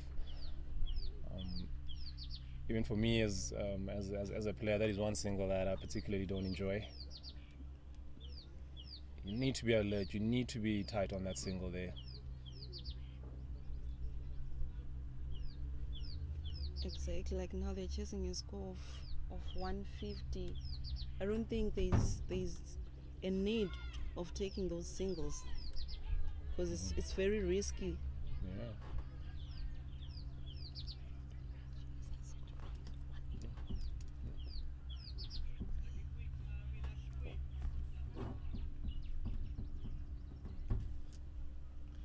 So on the other field, match number 1 between Uganda and Botswana. Uganda made a total of 181 for 3 in their allocated 20 overs. Very good running there by Fatu Conte. Taking on the fielder's arm. No ball signal there by the umpire. Free hit Her second attempt at this free hit, she want to capitalize.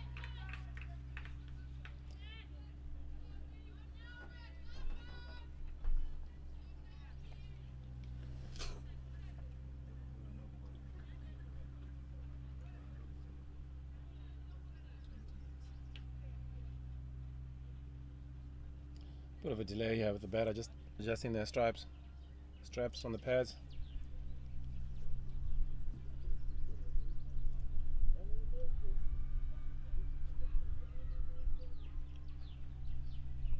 So earlier on, I heard you discussing with James earlier on about the girls being taught how to play cricket 3 months down the line.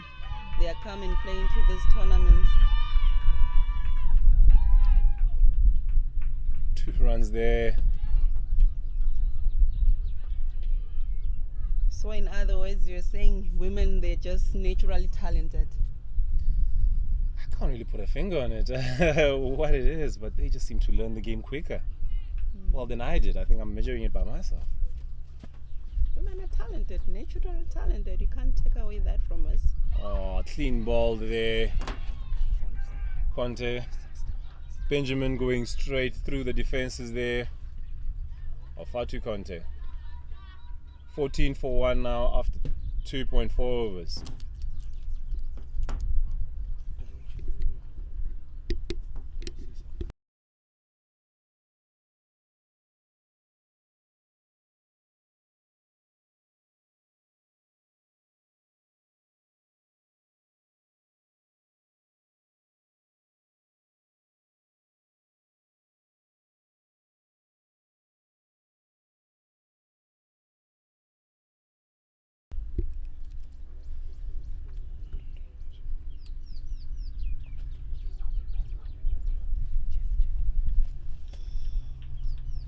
Coming in at number 3 is Ramatu Toure.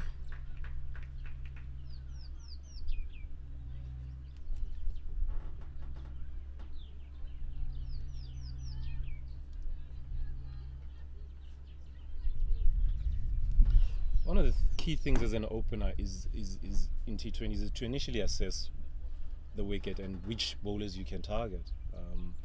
From the initial assessment, it's very clear that Benjamin is very, very accurate in her bowling. And the spinner would be possibly somebody that you'd want to target simply because of the pace that she's bowling at as well.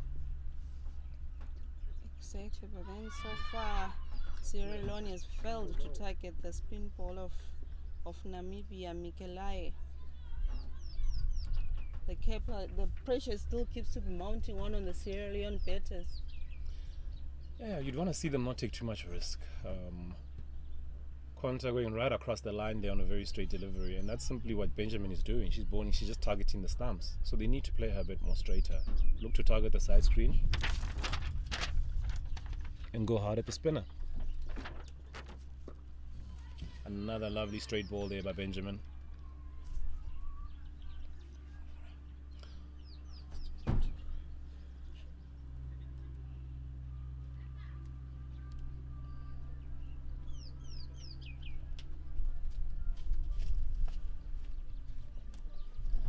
That's the end of the over. After 3 overs, Sierra Leone 15 for 1.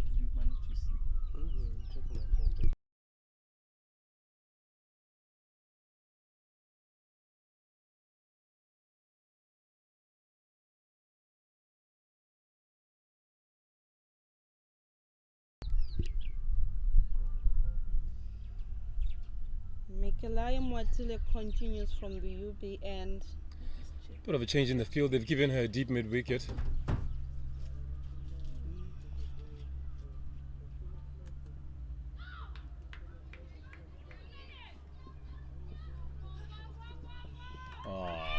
Top shot there. Batter capitalizing on a bit of width from Mwatile. Top shot there by the new batter, Toure. It raised down to the boundary of fine leg, bringing the total to 19 for 1 after 3.1 overs.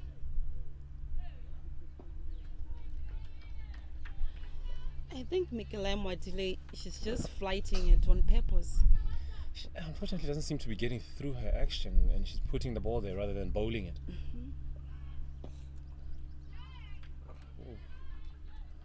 Sierra Leone would not be happy with these dot balls. Especially in the power play.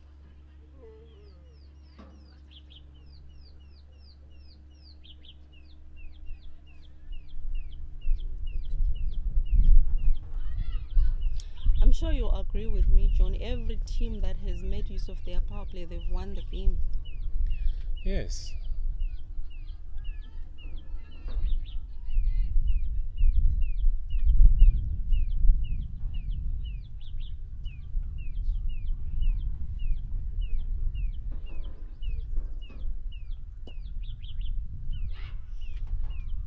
Mansfield there.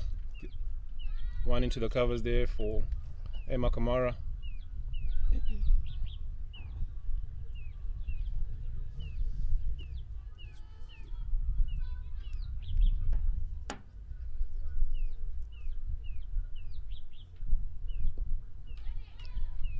Really want to see Sierra Leone have a bit more intent against the spinner there.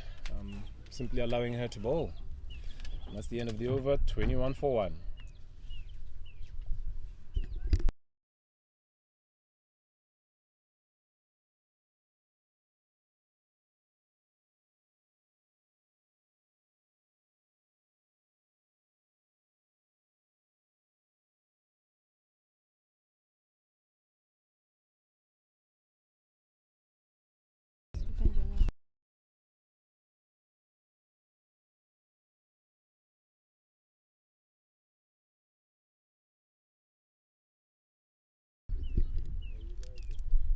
And Benjamin continues from the golf course and Another tight single there. Really need to work hard there at mid-off.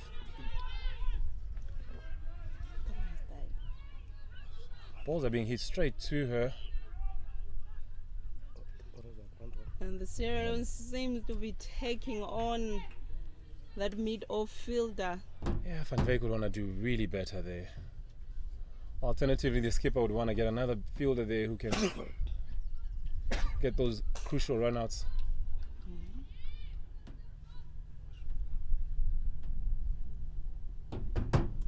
Oh, clean ball there by Benjamin. Namibia strikes again. Another wicket falls for Sierra Leone, leaving the score at 22 for 2. And we're still in the power play, already 2 wickets down, and the run rate is just so low, considering the fact that they're chasing 151. Selena Bull making her way there to the middle.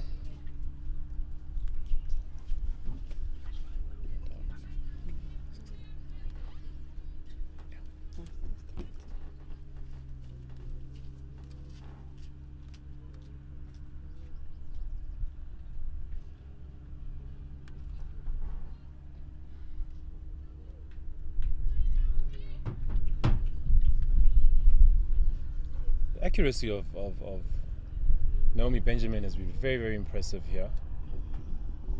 She's going to be challenged a little bit here with the left-hander, but her lines and lengths have been very impressive. Bowling wicket to wicket. She wants to start off around the wicket to the lefty.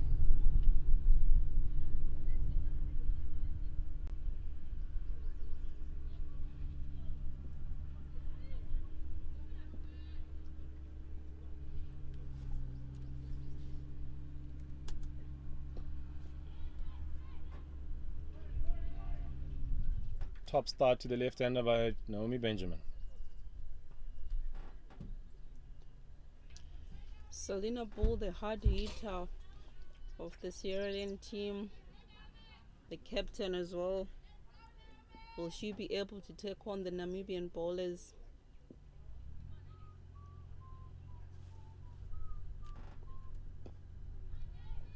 Well bowled there by Naomi Benjamin.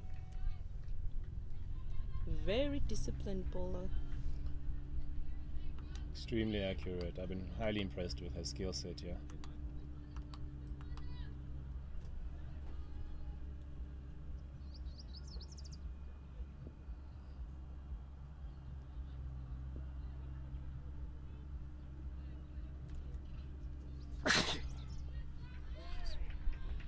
More dot balls from Naomi.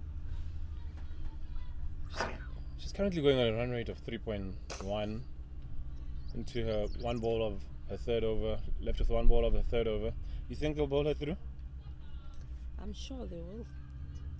A very interesting tactic.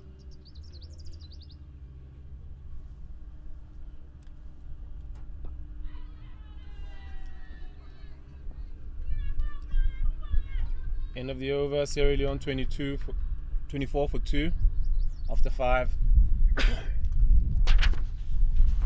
Selena bowled there very clearly, not wanting to take any risks against this accurate bowler.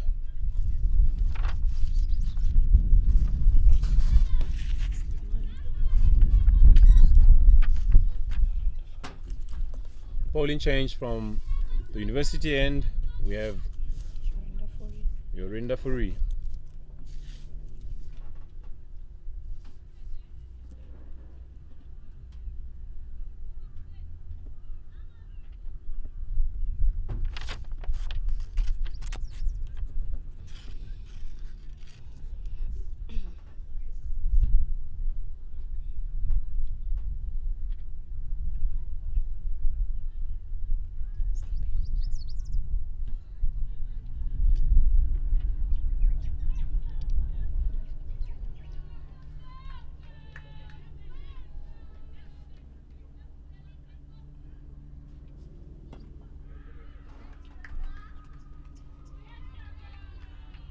Start there by Furi.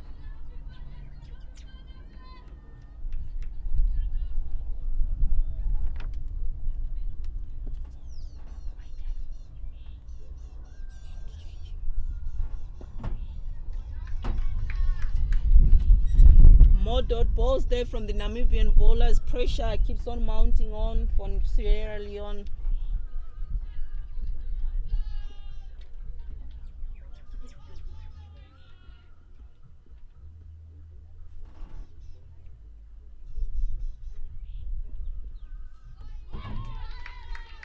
Well bowled.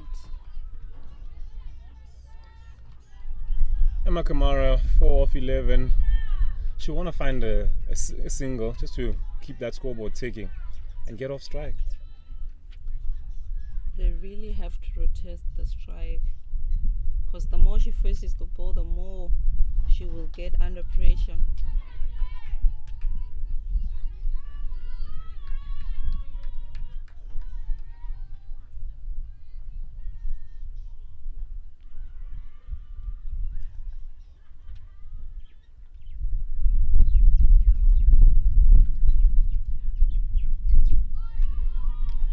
Swing and miss there by Sierra Leone.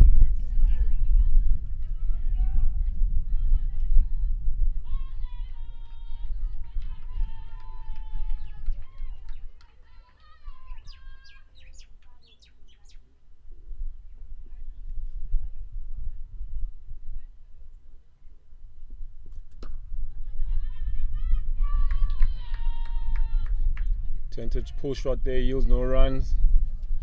One ball here to close out a maiden for Furi.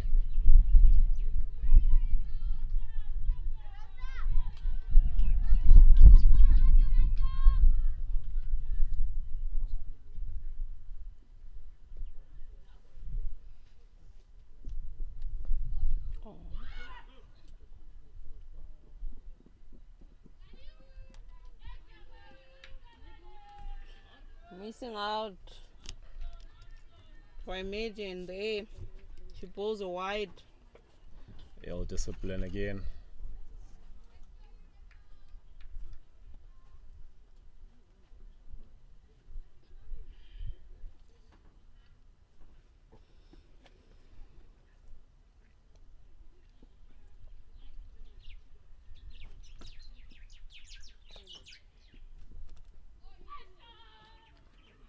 Another wide there.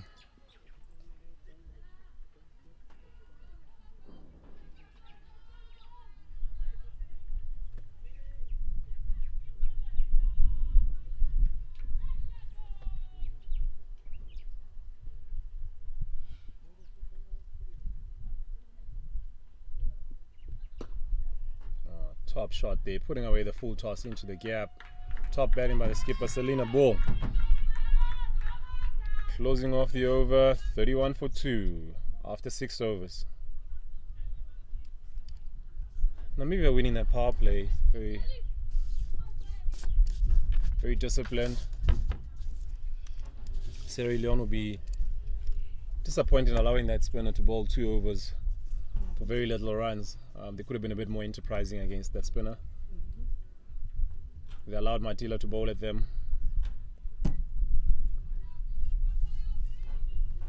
Benjamin, I think, is going to finish.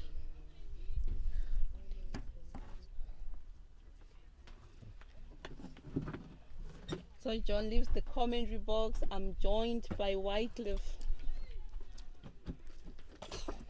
Wycliffe, how are you? Yeah, Tando, how are you? I'm good, thanks. You enjoying the game? Yeah, it's quite interesting. What do you think of Naomi Benjamin, this bowler from Namibia? I think she has been quite impressive from her spell. Yeah, bowling 3 overs, considering 9 runs so far, 2 wickets.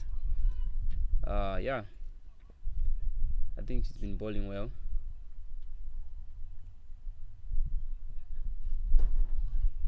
There's another good ball there. Good shot again from Emma Kamara.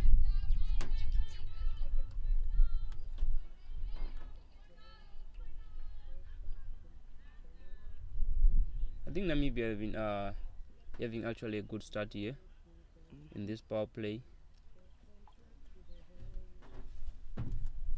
Oh, that's a ball out there from Emma Kamara, trying to drive the ball through the covers, missing the whole ball there. What a good ball there from Naomi Benjamin, scooping her 3rd wicket. Yeah, she's been quite impressive, bowling the same straight line there.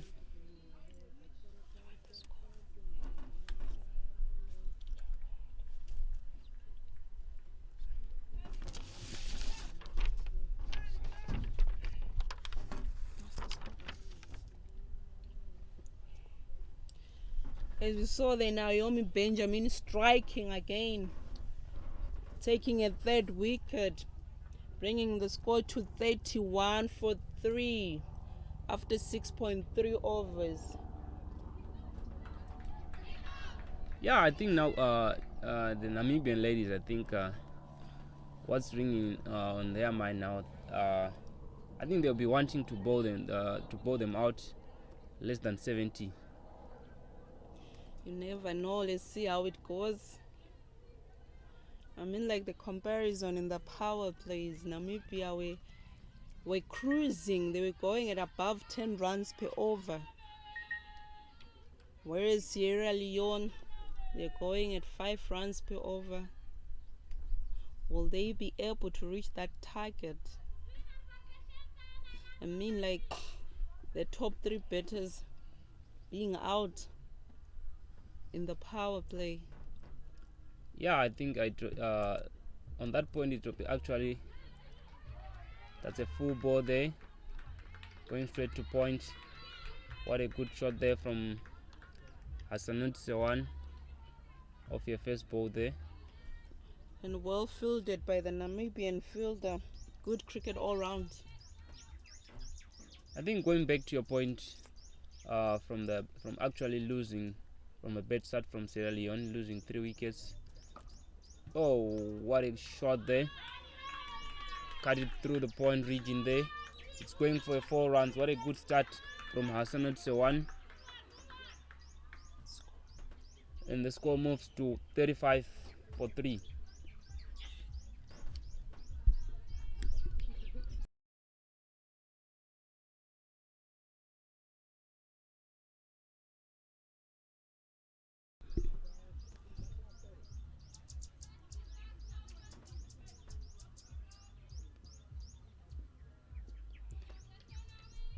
Naomi Benjamin bowling a last ball of her spell. Is she gonna get another wicket? And she does! Clean bowled there by Naomi Benjamin, getting a 4th wicket. Sierra Leone, no plan whatsoever to play Naomi Benjamin. Oh, that was a good ball there from... Bringing the score to 35-4. Top 4 batters of Sierra Leone being destroyed there by Naomi Benjamin.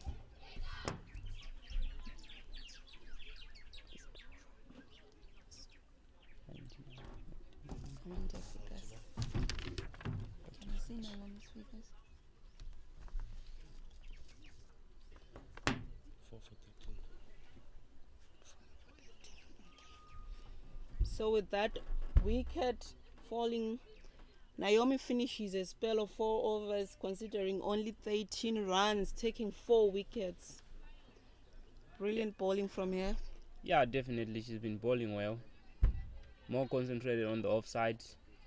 Bring the ball inside in again. So yeah, she deserves all the credit here in her team. Jorinda Fori on to a second over from the UB end.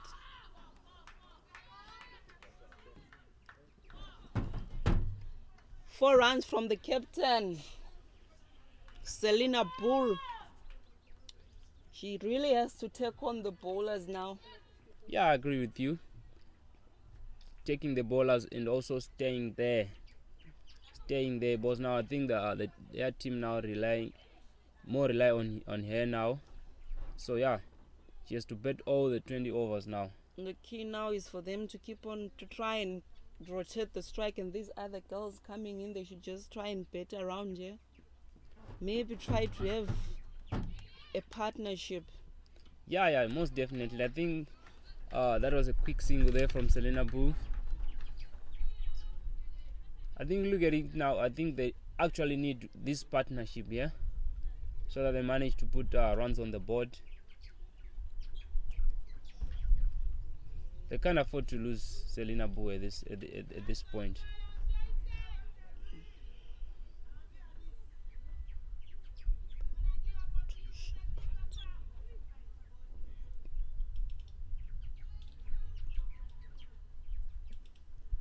And the new batter is Patricia Pett, facing her first ball.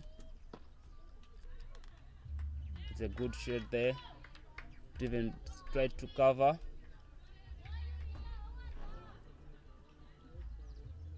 What a good ball there from Jorinda Fori. So what we reckon will be going on Selena Bull's mind, the captain of Sierra Leone, having a top 4 batters already out, and the score at 40. I think at this point, what a ball there from Jorinda Fori. Swing and a miss there from Patricia Pett, facing a second ball, trying to hit the ball straight to mid on there. Another wicket falls for Sierra Leone. Namibia strikes again. 5 wickets down. Score still on 40. Namibia seems to be dominating. And the new batter walking in is Alice Philly. Definitely Sierra Leone needing to stay in the crease for a long time for them to score the runs that they need to get to the Namibian score. Yeah, definitely. They can't keep on losing wickets like this. Someone really has to come and have a partnership with the captain, Selena Bull. Yeah, I think now it's actually to Selena Bull to take the strike more often. What do you think? Exactly, that's the only option which is there now for now.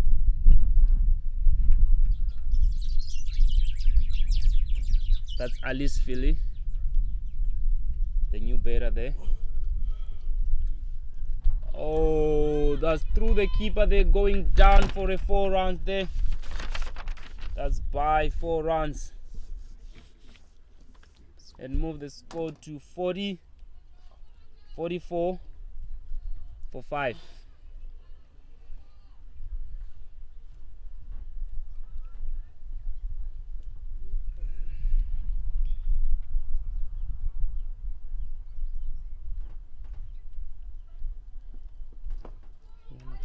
Well bowled there by Jorinda Fori.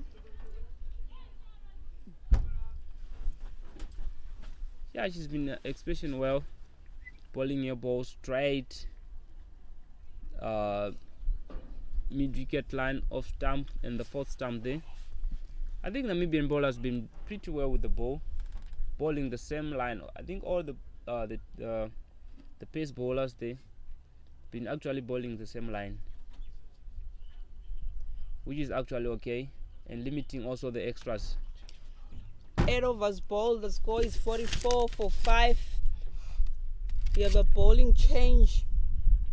Sayima to Adelin coming from the golf course end. I don't know if I pronounced the surname well.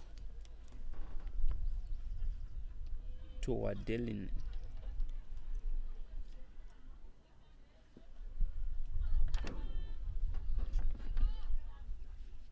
Yeah, that's Saim there. Sayima to Selina Bull. They take an easy single there.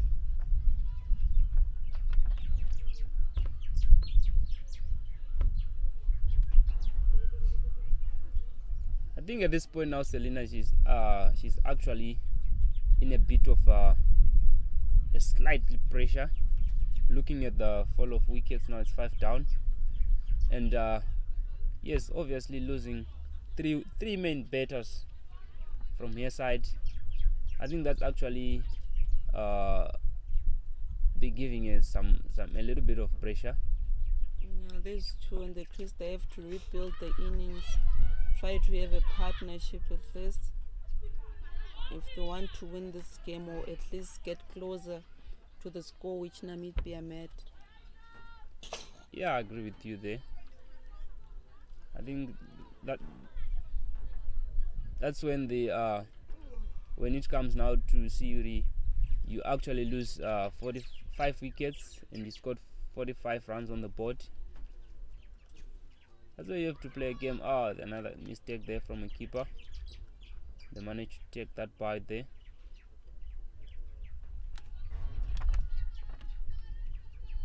What would be the best advice, since you look at it now? I think the wicket keeper there considered 2 misfields.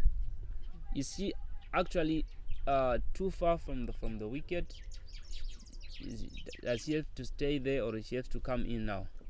Because actually the ball, I think the ball is actually bouncing just slightly in front of her. From my own point of view, I think she has to move on, take maybe 2 steps forward. Yeah, that was a good ball there from Saim.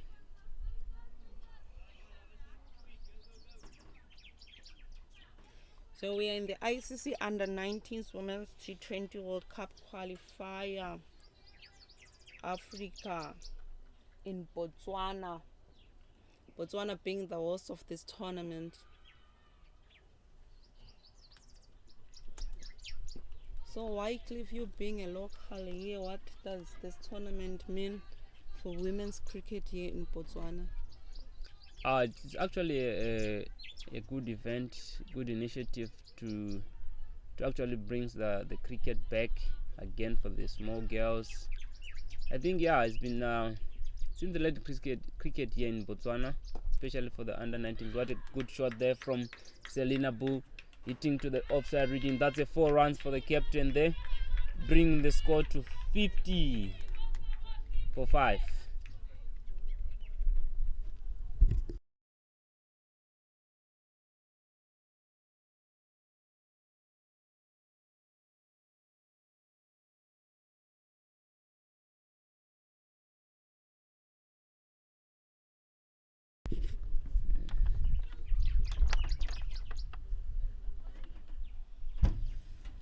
Yeah, I think it was a good initiative to have this tournament here in Botswana, and considering that we coming from this COVID era, and now we are having such a tournament happening here in Botswana, in Africa. We love to salute ICC Africa Cricket Association for bringing this tournament to Gaborone. Yeah, definitely. I think in the Botswana side also, I think it's actually going to motivate more girls to come in to play. Yeah, so that actually build a nice team, better team. It is good for the development of women's cricket, and it will be nice again if we're gonna have such tournaments happening in the countries like Malawi, Mozambique, or Sierra Leone in the future. Yes, I agree with you there, Tando. That's Jorinda Fore bowling a third over. That's a good ball there and a good block there again from Alice Feli, who still hasn't scored any run now from here 6 balls, which I she think first. she's trying to play it safe, but at the same time the scoreboard is supposed to be ticking. Yeah, somehow she has to figure out how to score the runs there. She has to, because if you're going into battle, if you're a batter, it's either you're in or you're out.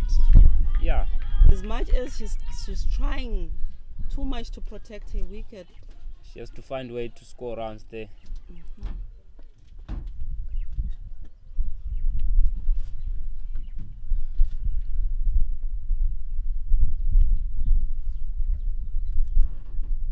Oh, well bowled there by Jorinda Fore.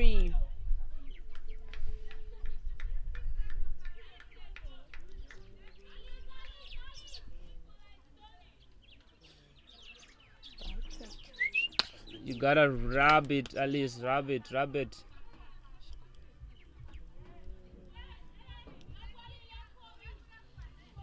We see the physio there being called into the field. Alice being hit by the ball on the inner thigh.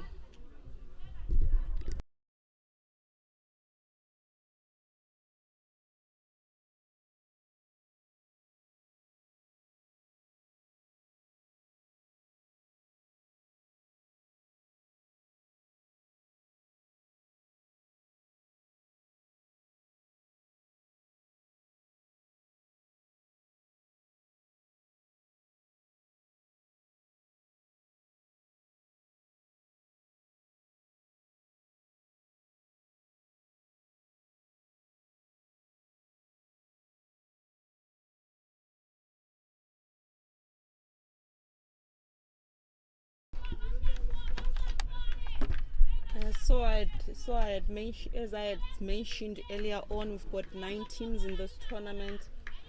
Only one team to go through to the World Cup. I was quite impressed seeing Malawi in this tournament. It's their first time to be in such a tournament, and them bringing in a very young side. Hopefully Malawi cricket will try and keep these kids in the setup, keep them together, because they are the future of Malawi. Another wide ball there from Jorinda Fore.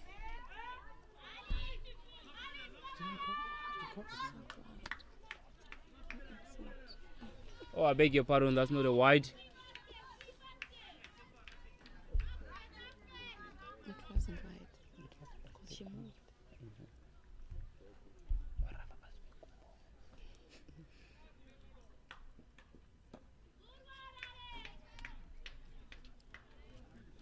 Dot ball there. Kind of overthrow there. The batsman managed to take a 1 run there, bringing the score to 51 for 5 after 10 overs. And Sierra Leone going at a run rate of just above 5 runs per over.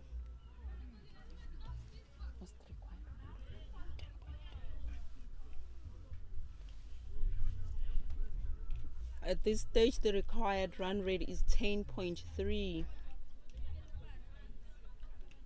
Selena Bull really has to try something here if she wants her team to win this game. And Namibia are only needing 5 wickets to win the game.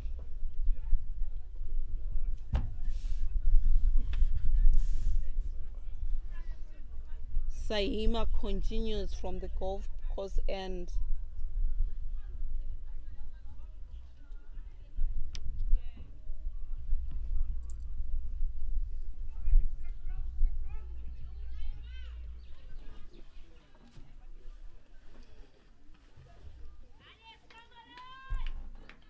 You can see only 2 fielders outside the circle there. Third man and fine leg, which actually shows you that Saimi, she knows where to bowl. She knows her lines. So this is an attacking field. Yeah.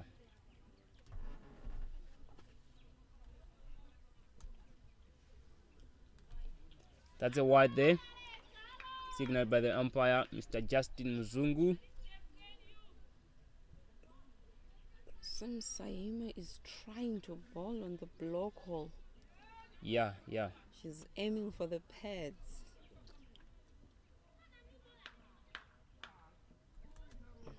Yo, Well bowled there by Saima. You miss and I hit. definitely. I think these ladies, Namibian ladies, I think that's what their bowling coach told them what to do. They just keeping it simple. Basic cricket. Yeah. That's another block there from Alice Feli. Same ball, same line.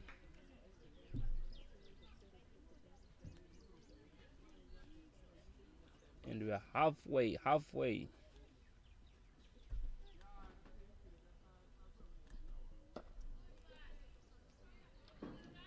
There's another dot ball there from Saim. Pressure keeps on mounting up for the Sierra Leone batters. Alice she faced 18 balls and only managed to score 1 run. Alice should try and rotate strike because the pressure will be on the captain. She will end up playing wrist shots. That's another misfield there from the offside. Overthrow there. Attempt for a run out. The umpire says not out.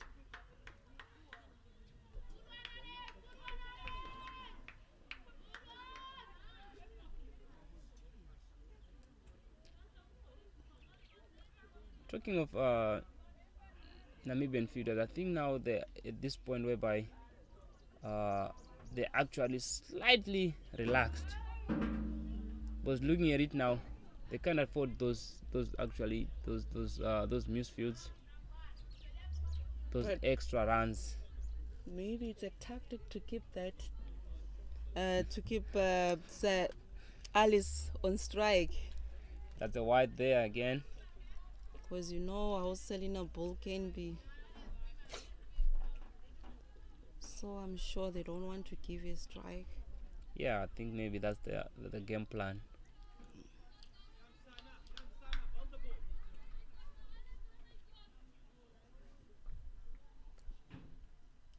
Ooh, what a good ball there from Saim.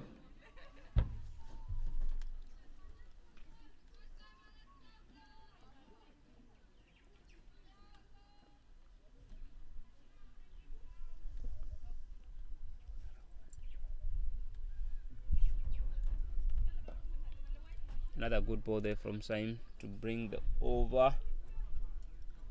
And the score is 55 for 5 after 11 overs. They're still maintaining that 5 run per over. Yeah, I think it's high time now. Selena Boo tries to get that the strike so that he can actually put the run rate a little bit high, putting the runs on the board also without losing her wicket. For Sierra Leone, I think now they're at the point where they're actually relying with Selena Boo.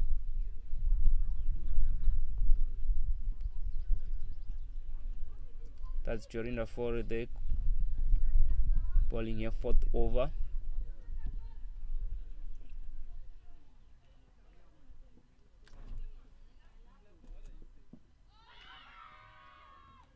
Shot for an LB there. Ball slightly drifting to the leg side.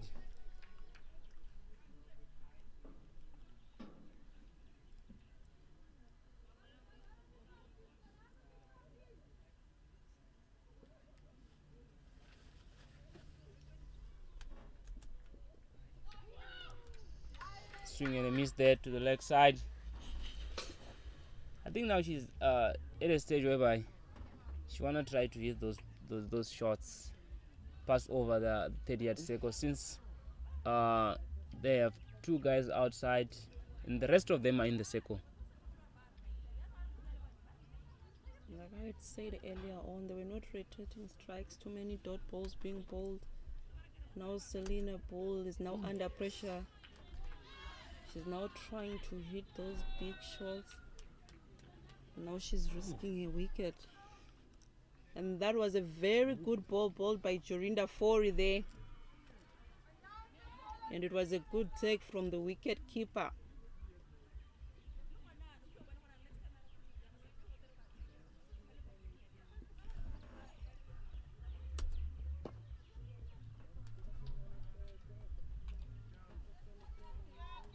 There's another good ball there from Jorinda Fori.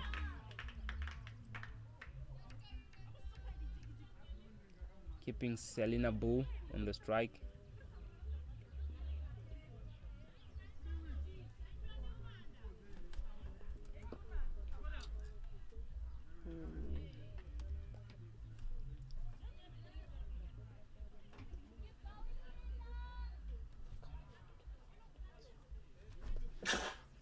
I think now this is the time where Selena Bull has to have that game awareness.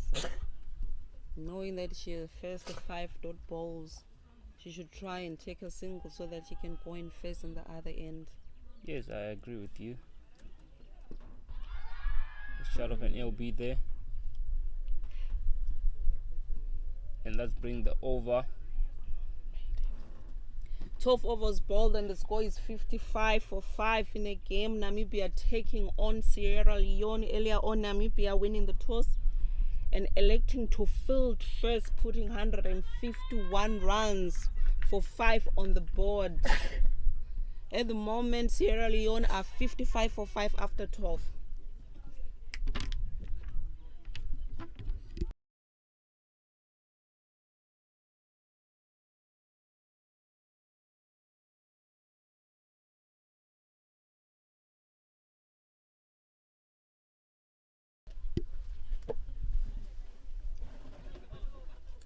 Yeah, we have a switch of commentary here. Joining me now is Mr. James Moses. How are you, Mr. Moses? Pretty good, thanks. Good morning once again, Wycliffe. How is the procedure now? Yeah, I think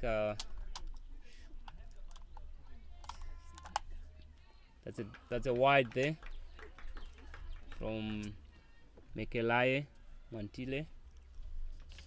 Yeah, I think Serene ladies, they had actually a very bad start. That's a wide ball again. Looking where Namibian, their first power play, what they did, managed to score 50 plus runs. Sierra Leone only managed to score less 40, losing their best 3 batters. So I think, yeah. Yeah, Namibia was out of the block pretty fast this morning as usual. I think they showed intent of trying to get a high score. But Sierra Leone didn't make it too easy for themselves also. They bowled a lot of wides and a lot of drop catches in excess of 5. So Namibia, once again, it's fully in control of the game. Yeah, very true, very true. If they manage to take Selena Boo out there, I think they'll be actually happy. Because now the Sierra Leone ladies, they actually depend on her now. That's a good shot straight to the point. Managed to scoop 1 run there, taking the score to 58 for 5. On going forward, Wycliffe, what do you think Sierra Leone need to do to at least get in the win column? Yeah, I think now it's high time whereby Selena Bu she has to actually be aggressive now, trying to hit those bigger shots, so that actually the runs will be on the board, and also getting the strike more often. That's a wide ball there again from Melekaye Mwantile. Well, we're not gonna lie, it's an uphill battle here from Sierra Leone point of view. That's a good shot there. Straight to the bowler. Bowler is under the ball. Oh, that's a good take there from Melekaye Mwantile. Taking the danger batter Selena Bu out for 14 runs, 17 balls. Wow. This game is going down now, Mr. Moses. Yeah, it seems like a change of commentator. Yeah. Got a wicket here. Yeah, you can say that again. Seems like I'm very famous for a lot of things, and these are one of it also. Let's hope that Sierra Leone can try to get some respect to their total. At least make a valiant effort. The most attacking and dangerous batsmen are just out a while ago, and let's see how they take it forward from here. Are they going to make a valiant effort, or are they just going to bat out the overs? Yeah, definitely. They have to bat all the overs. And the new batter is Aisha Kui, walking into bat. Let's see how she can put the runs on the board there. And Alisa File, she's still there sitting on 4. That's a good ball there again from Meleka. But also what I noticed, it seems like the slow bowlers seems to be having some joy. Even when Namibia was batting, Sierra Leone seamers didn't seem to be doing too well until the slow bowlers came on. Maybe that has to do with the wicket, or maybe that has to do with just the nature of the team. They don't bat slow bowling too well. Yeah, I think so. It's actually a 50-50 thing. In the fact, maybe the pitch is actually contributing more, or the batters now, they're actually not used to be playing slow bowlers.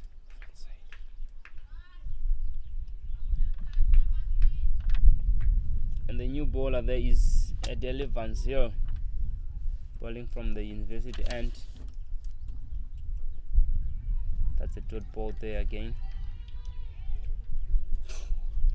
Yeah, Van Saal seems to be in the game when it comes to Namibia. She's one of the better players, all-around players in the Namibia team. Yeah, definitely. She's been contributing with the ball and the bat. So yeah, I think she'll be looking forward to take some wickets here.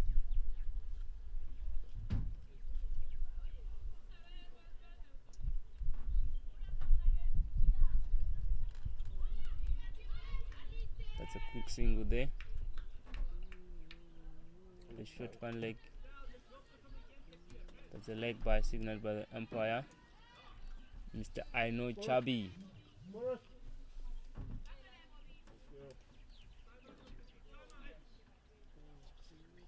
And on the other side, I think Uganda, which is heading the log now, seems like they're is doing pretty well against Botswana.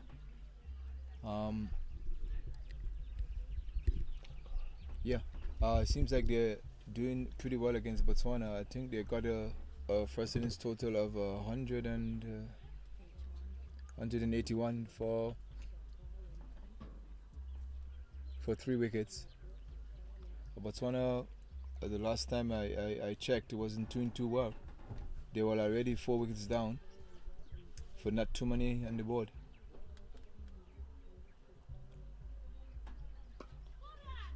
Chance for a catch there. The cover straight. Yeah, that's a catch. at least fairly. Yeah, it seems like a formality now for the Namibians now. Once they got the most attacking batsman and the best batsman for Sierra Leone, it seems like they're marching along. Yeah, definitely. Because looking at it now, I think the tail end now is going.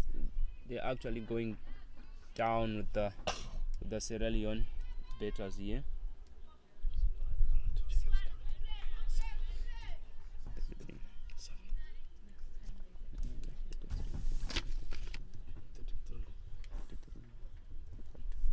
And the new batter there is Fatu. Fatu Piet Kamara. Trying to help your team there. Put some runs on the board. And the score is currently on 60 for 6.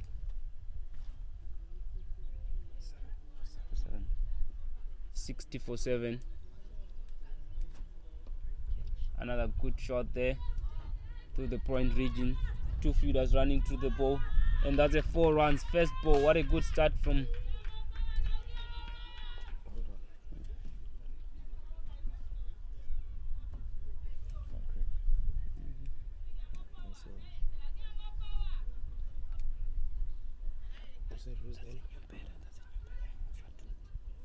That's a good shot there from Fatu Piet. And that's the end of the over. The score is 64 for 7 after 14 overs. So early on, Van Cliff, we had a little chat. Are you superstitious? Are you a very superstitious person?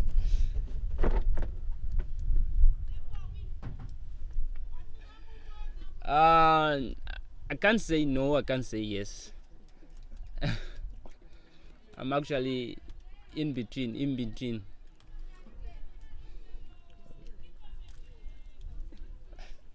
Making decision, Radcliffe, on the fence is being nowhere. No, I'm not. Well, they said opposite the track, I'm a very superstitious person, particularly when it comes to organizing myself. If one thing goes wrong, I usually start over. That's a good shot there from Aisha Q. That's a 4 runs there. What a good shot to bring the score to 64 for 7. I think that's what the Sierra ladies need now. They need those boundaries. Yeah, what I noticed, Radcliffe, about the field is also the field is very fast. Huh? Yeah. If you realize, you don't get many twos here. It's a one or a boundary. Very true. There's a chance for an LB there. The umpire, Mr. Johnson Zungu, not interested. Yeah, talking of the field, I think we mentioned earlier on, I think on Monday, it was actually fast compared to the BSA 1 ground there. You think that it's a contribution to the weather? Botswana hasn't had rain for some time. Well, we've been lacking rain for many years, but it seems like this season, rainy season didn't help, and just coming out of winter. Yeah. That's a white ball there from Meleke Lai, bowling the ball behind the batter. That's Aisha Kwe.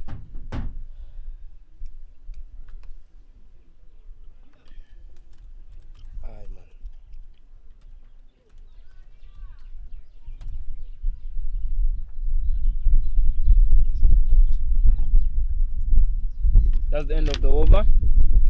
The score is 69 for 7 after 15 overs. And they are moving on. The current run rate is 4.6 and the required rate is 16.6 overs. So what do you think, Mr. Moses, about the current run rate? I'm also a very optimistic person.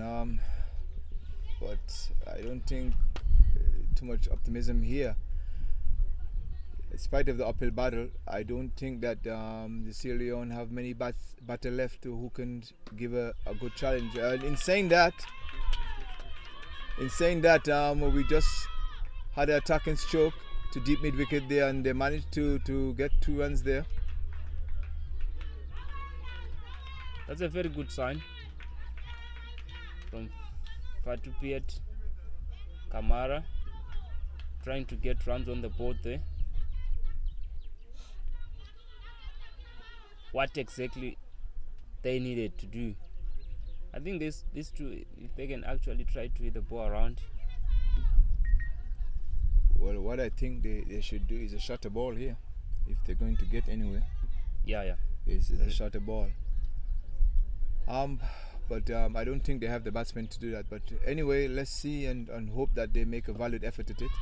Another good shot there from Fatu Pierre, hitting the ball to the cover side region there, managing to get 1 run.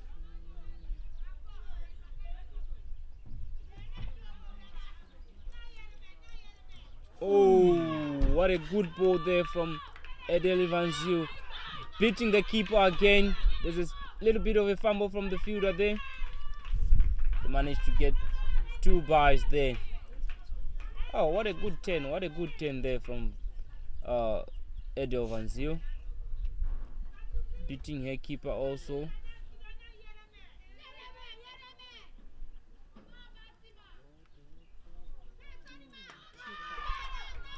There's again slight bit of a 10 there. The ball is going down to the boundary there. She again beat her keeper again, twice in the same over. Going back to your point there now, Mr. Moses, you earlier mentioned about these guys not managed to play the slow bowlers, and also we're debating, is it the pitch or the players not managing to play the slow bowlers? I think from now what we've seen from these previous 2 balls, I think the pitch is actually it has more 10 favoring the spinners, the slow bowlers. Yeah, but Namibia only have 1 wrist spinner, which she did really well during the whole tournament. But talking about the wicket, not much to talk about. It's just a slow track with a little bit of dry grass in it. If they do had a much more accomplished spin bowler, I think probably both teams would have got something much better results from a bowling point of view. Yeah, definitely. And the new bowler there is Engela Van der Merwe, coming from the Gulf end.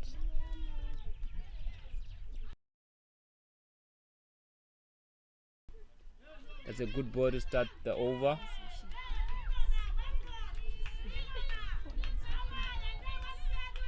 The pronunciation is a problem. That's why I see Mr. Moses keep his mouth shut most of the time.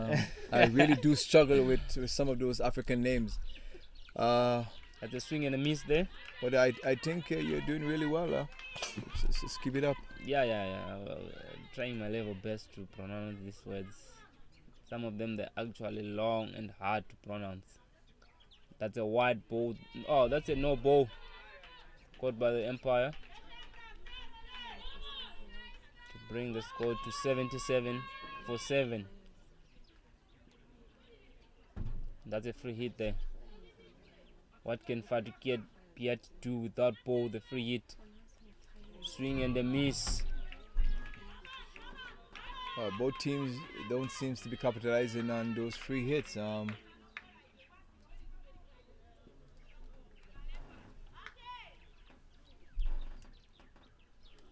That's a wide. Caught by Mr. Mzungu to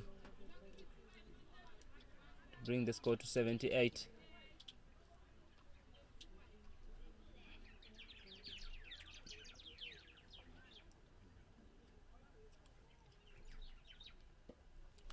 Good shot there, straight to mid wicket. There's a backup there. Judah managed to throw the ball nicely then.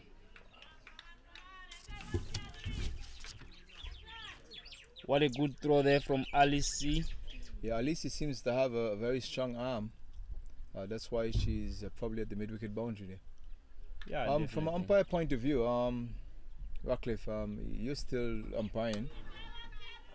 The umpires been very, very accommodating in sense of, okay, yes, we all know he's under 19, but they've been very accommodating with the players in spite of the rules. Yeah. I think on that point, I think since it's the first of its kind, I think they give them the benefit of the doubt to see what's happening, what's really there. Like if you see like a team like Malawi, it's their first ever tournament to be played here. They haven't played any match, so I think they've been given a benefit of the doubt, these teams. But I think going on to the next tournament, I think they must actually look on it, put the proper rules on the table there. That marks the end of the 17th over. The score is 80-7. Yeah, but I think it's a good ploy. Just give our young ladies a little bit of slack. 'Cause it's a learning process for them in the first place.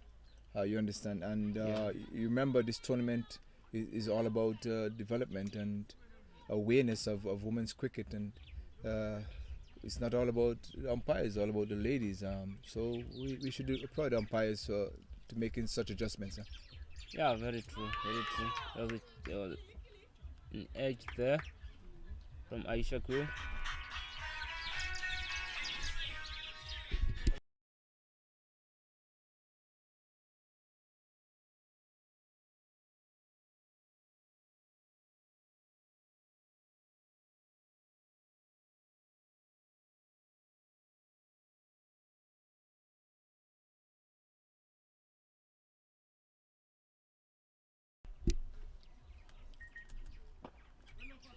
That's a good shot there to the covers. What a good stop there.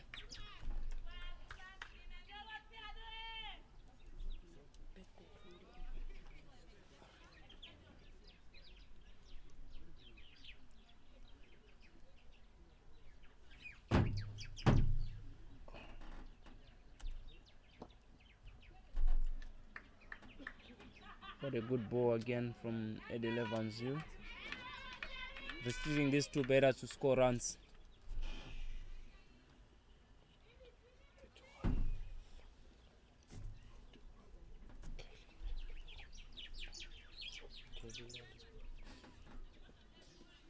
What a good ball there from Killian Neal.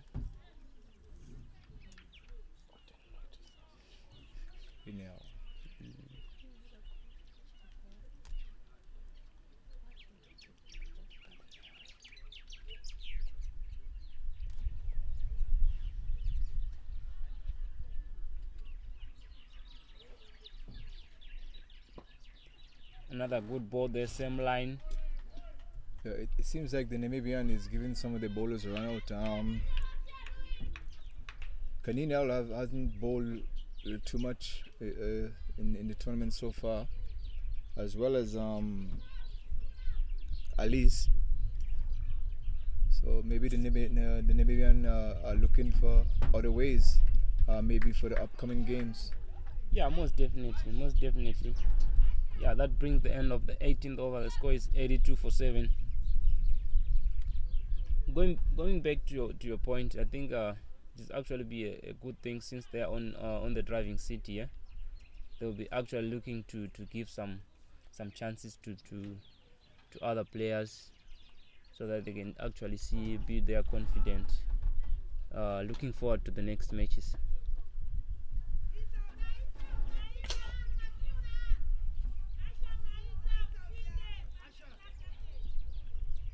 Van der Merwe is about to start a new over here for Namibia.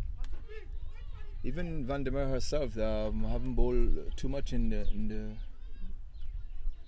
the tournament so far. That's a good shot That was there. smashed to the mid-wicket boundary there by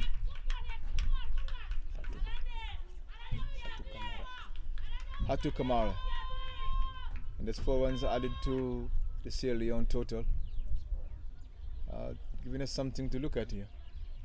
Yeah, most definitely. I think if they're going to manage to be playing aggressive like the way they are showing now, I think it's going to be going down nicely here. Interesting.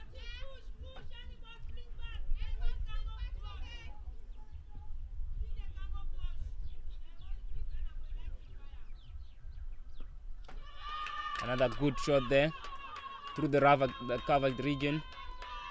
The fielder chasing the ball. What a four! What a good shot there from Fatu Kamara, trying to put your team on the driving seat.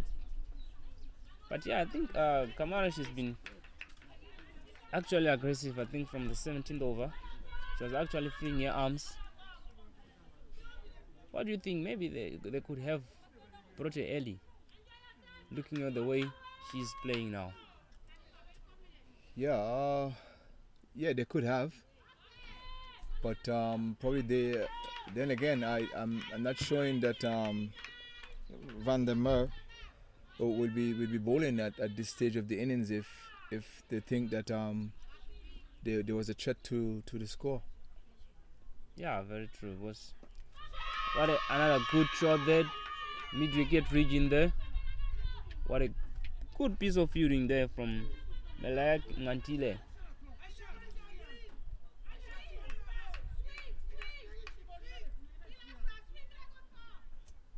Yeah, I think they needed just a little over 25 runs and over here. Yeah. Even me myself would, I think I have good shoulders and could hit the ball. It will be a long stretch for me. Yeah. That's end of the 19th over. The score is 91 for 7. We are going down to the last 6 balls of this match. What can Sierra Leone do to add to their score there? I think what they should try to take from this game, it seems like they're going to bat the 20 over anyway, is basically the mistakes that they have made bowling and the batting commitment going forward. This is the only thing I realized that probably Sierra Leone can take from this game, moving on to the other games, since they are winless in the tournament so far. Yeah, I think swing and a miss there. Yeah, I think they actually need to get some runs on the board. They actually need batters who can actually stand there and bat, score runs. I think from all their games which they played, I think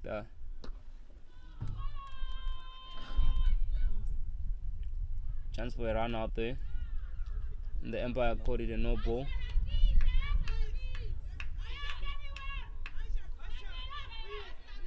That's a free hit there. You could hear from the dugout from the Sierra cheering the batsman, encouraging him to swing the bat harder. Well, it's all about over now for Sierra Leone. Let's see if they can get a boundary from this free hit. It's a good shot, chance for a run out there. Oh, that's out. What a good piece of fielding there from the cover. From Maria, throwing the ball straight to keeper. There was a bit of hesitation there from the two batters, trying to take that quick single there. I don't know if Namibia is aware. They have lost the game. Uganda so far is unbeaten, and I'm not quite sure if they're aware that run rate could play a part in this tournament. They're using basically some new bowlers. Maybe they're giving them a stretch or two, but they still have to be careful because just in case Uganda lost to, let's say, Tanzania, they could, The swing and a miss there. yeah, they could end up losing the tournament through a run rate. Yeah, most definitely. But looking at it again, Namibia, they managed to score a score of 190. Today they scored 151. Looking at the Uganda side, I think that's the first their first highest score in this tournament. So yeah, anything can happen with the net run rate. Yeah, I was very unfortunate to be on that side a couple of times. Yeah. Even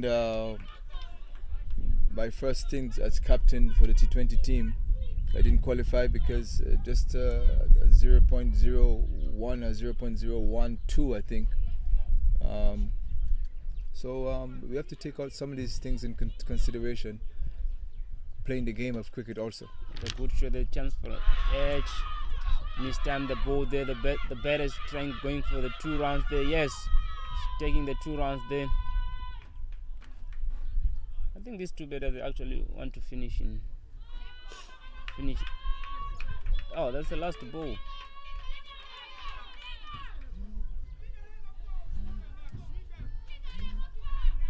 You can hear from the dugout there, shouting for the batter to swing for the last ball there. And she swings there. Chance for a run out. Slightly misfield from the fielders there. That brings the end of the match.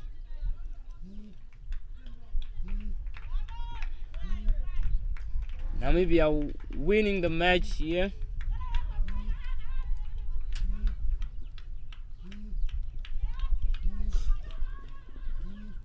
And you can actually see from the Sierra Leone side, ladies running to their batters there.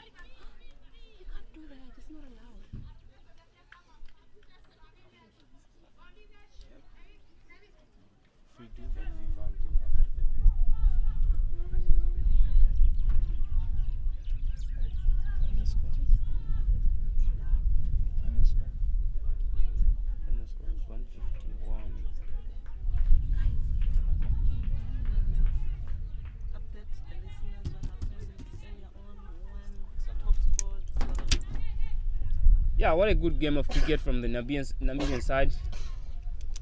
Batting first, winning the toss, batting first. We have actually 4. The top 4 for Namibia, they managed to score.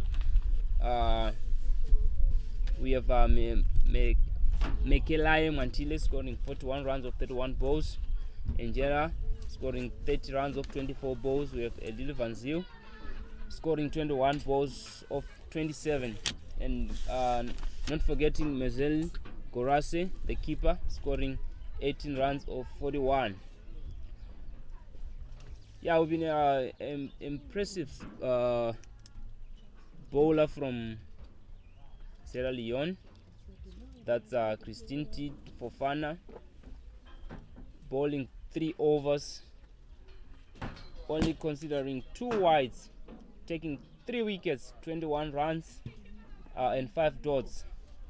From the batting side, from Sierra Leone, they haven't had a good start, but we only have 3 guys here who only managed to score. We have Fatu Conte, he scored 10 runs of 13 balls. We have Selina Bu, the captain. She was scored and bowled on 14 runs of 18 balls. And we have Fatu Piet Kamara, who finished on 21 runs of 20 balls. And the bowling side from Namibia, we have actually a good spell, which is Naomi Benjamin. She bowled her spell with 4 overs, taking 4 wickets of just 13 runs and 13 balls. And another good spell from Mweke Mantile, bowling 4 overs, only considering 4 wides and taking 1 wicket. Yeah, this has been a good game of cricket here from the Namibian side and Sierra Leone. but Namibia taking the game here, moving there, higher chances of getting this cup. Yeah. So yes, in a few minutes we're going to post the post-match presentation. So yeah, stay tuned.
It's all the way.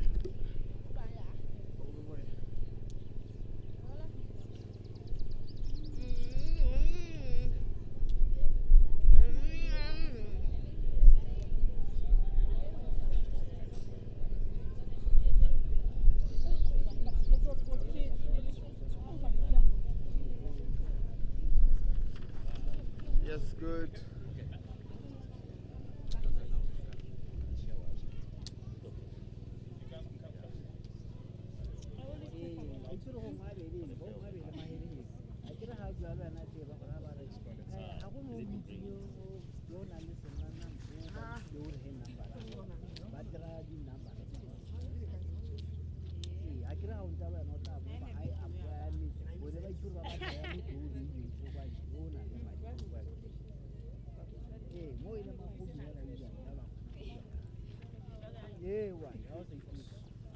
Good morning, ladies and gentlemen, our viewers. Sierra Leone, Namibia. Welcome to the ICC Under 19 Women T20 Africa Qualifiers. Can I speak to the losing captain, please? Could the losing captain come up and have a word? Yeah, so far you haven't have a win in the borders yet. You have lost your last 3 games. Even though we had some positive, what is the thought process now going forward after losing the first 3 games? First thing, I have to say congratulations to you because just that when you go up, we need more to do to go and put up our best. We need to go and train more. We need to train because this is our first tournament. We have never partaken in anything. So we when we go back, we'll show them that we'll go there and correct our mistake now. All right. You still had some good individual performance, and I think that's a good idea, and you can take that forward. Thank you. Could I have a chat with the Namibian captain?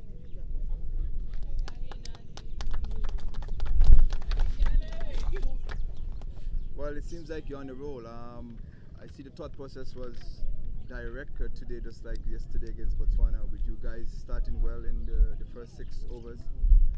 You're one of the top teams here.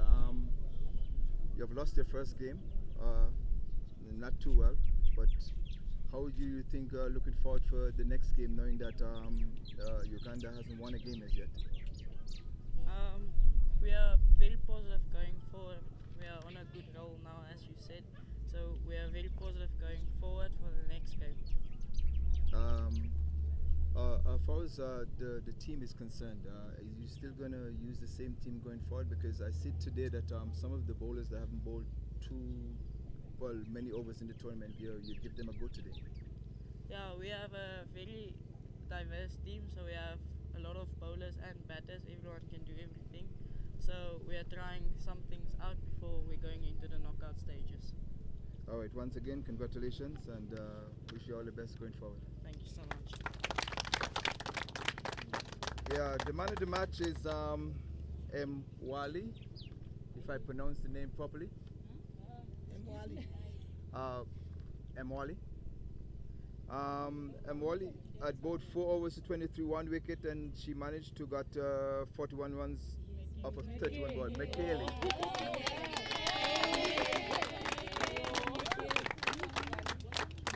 I'm sorry about the pronunciation. Congratulations.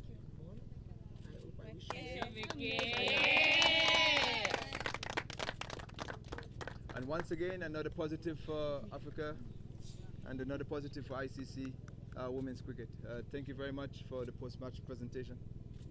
Thank you.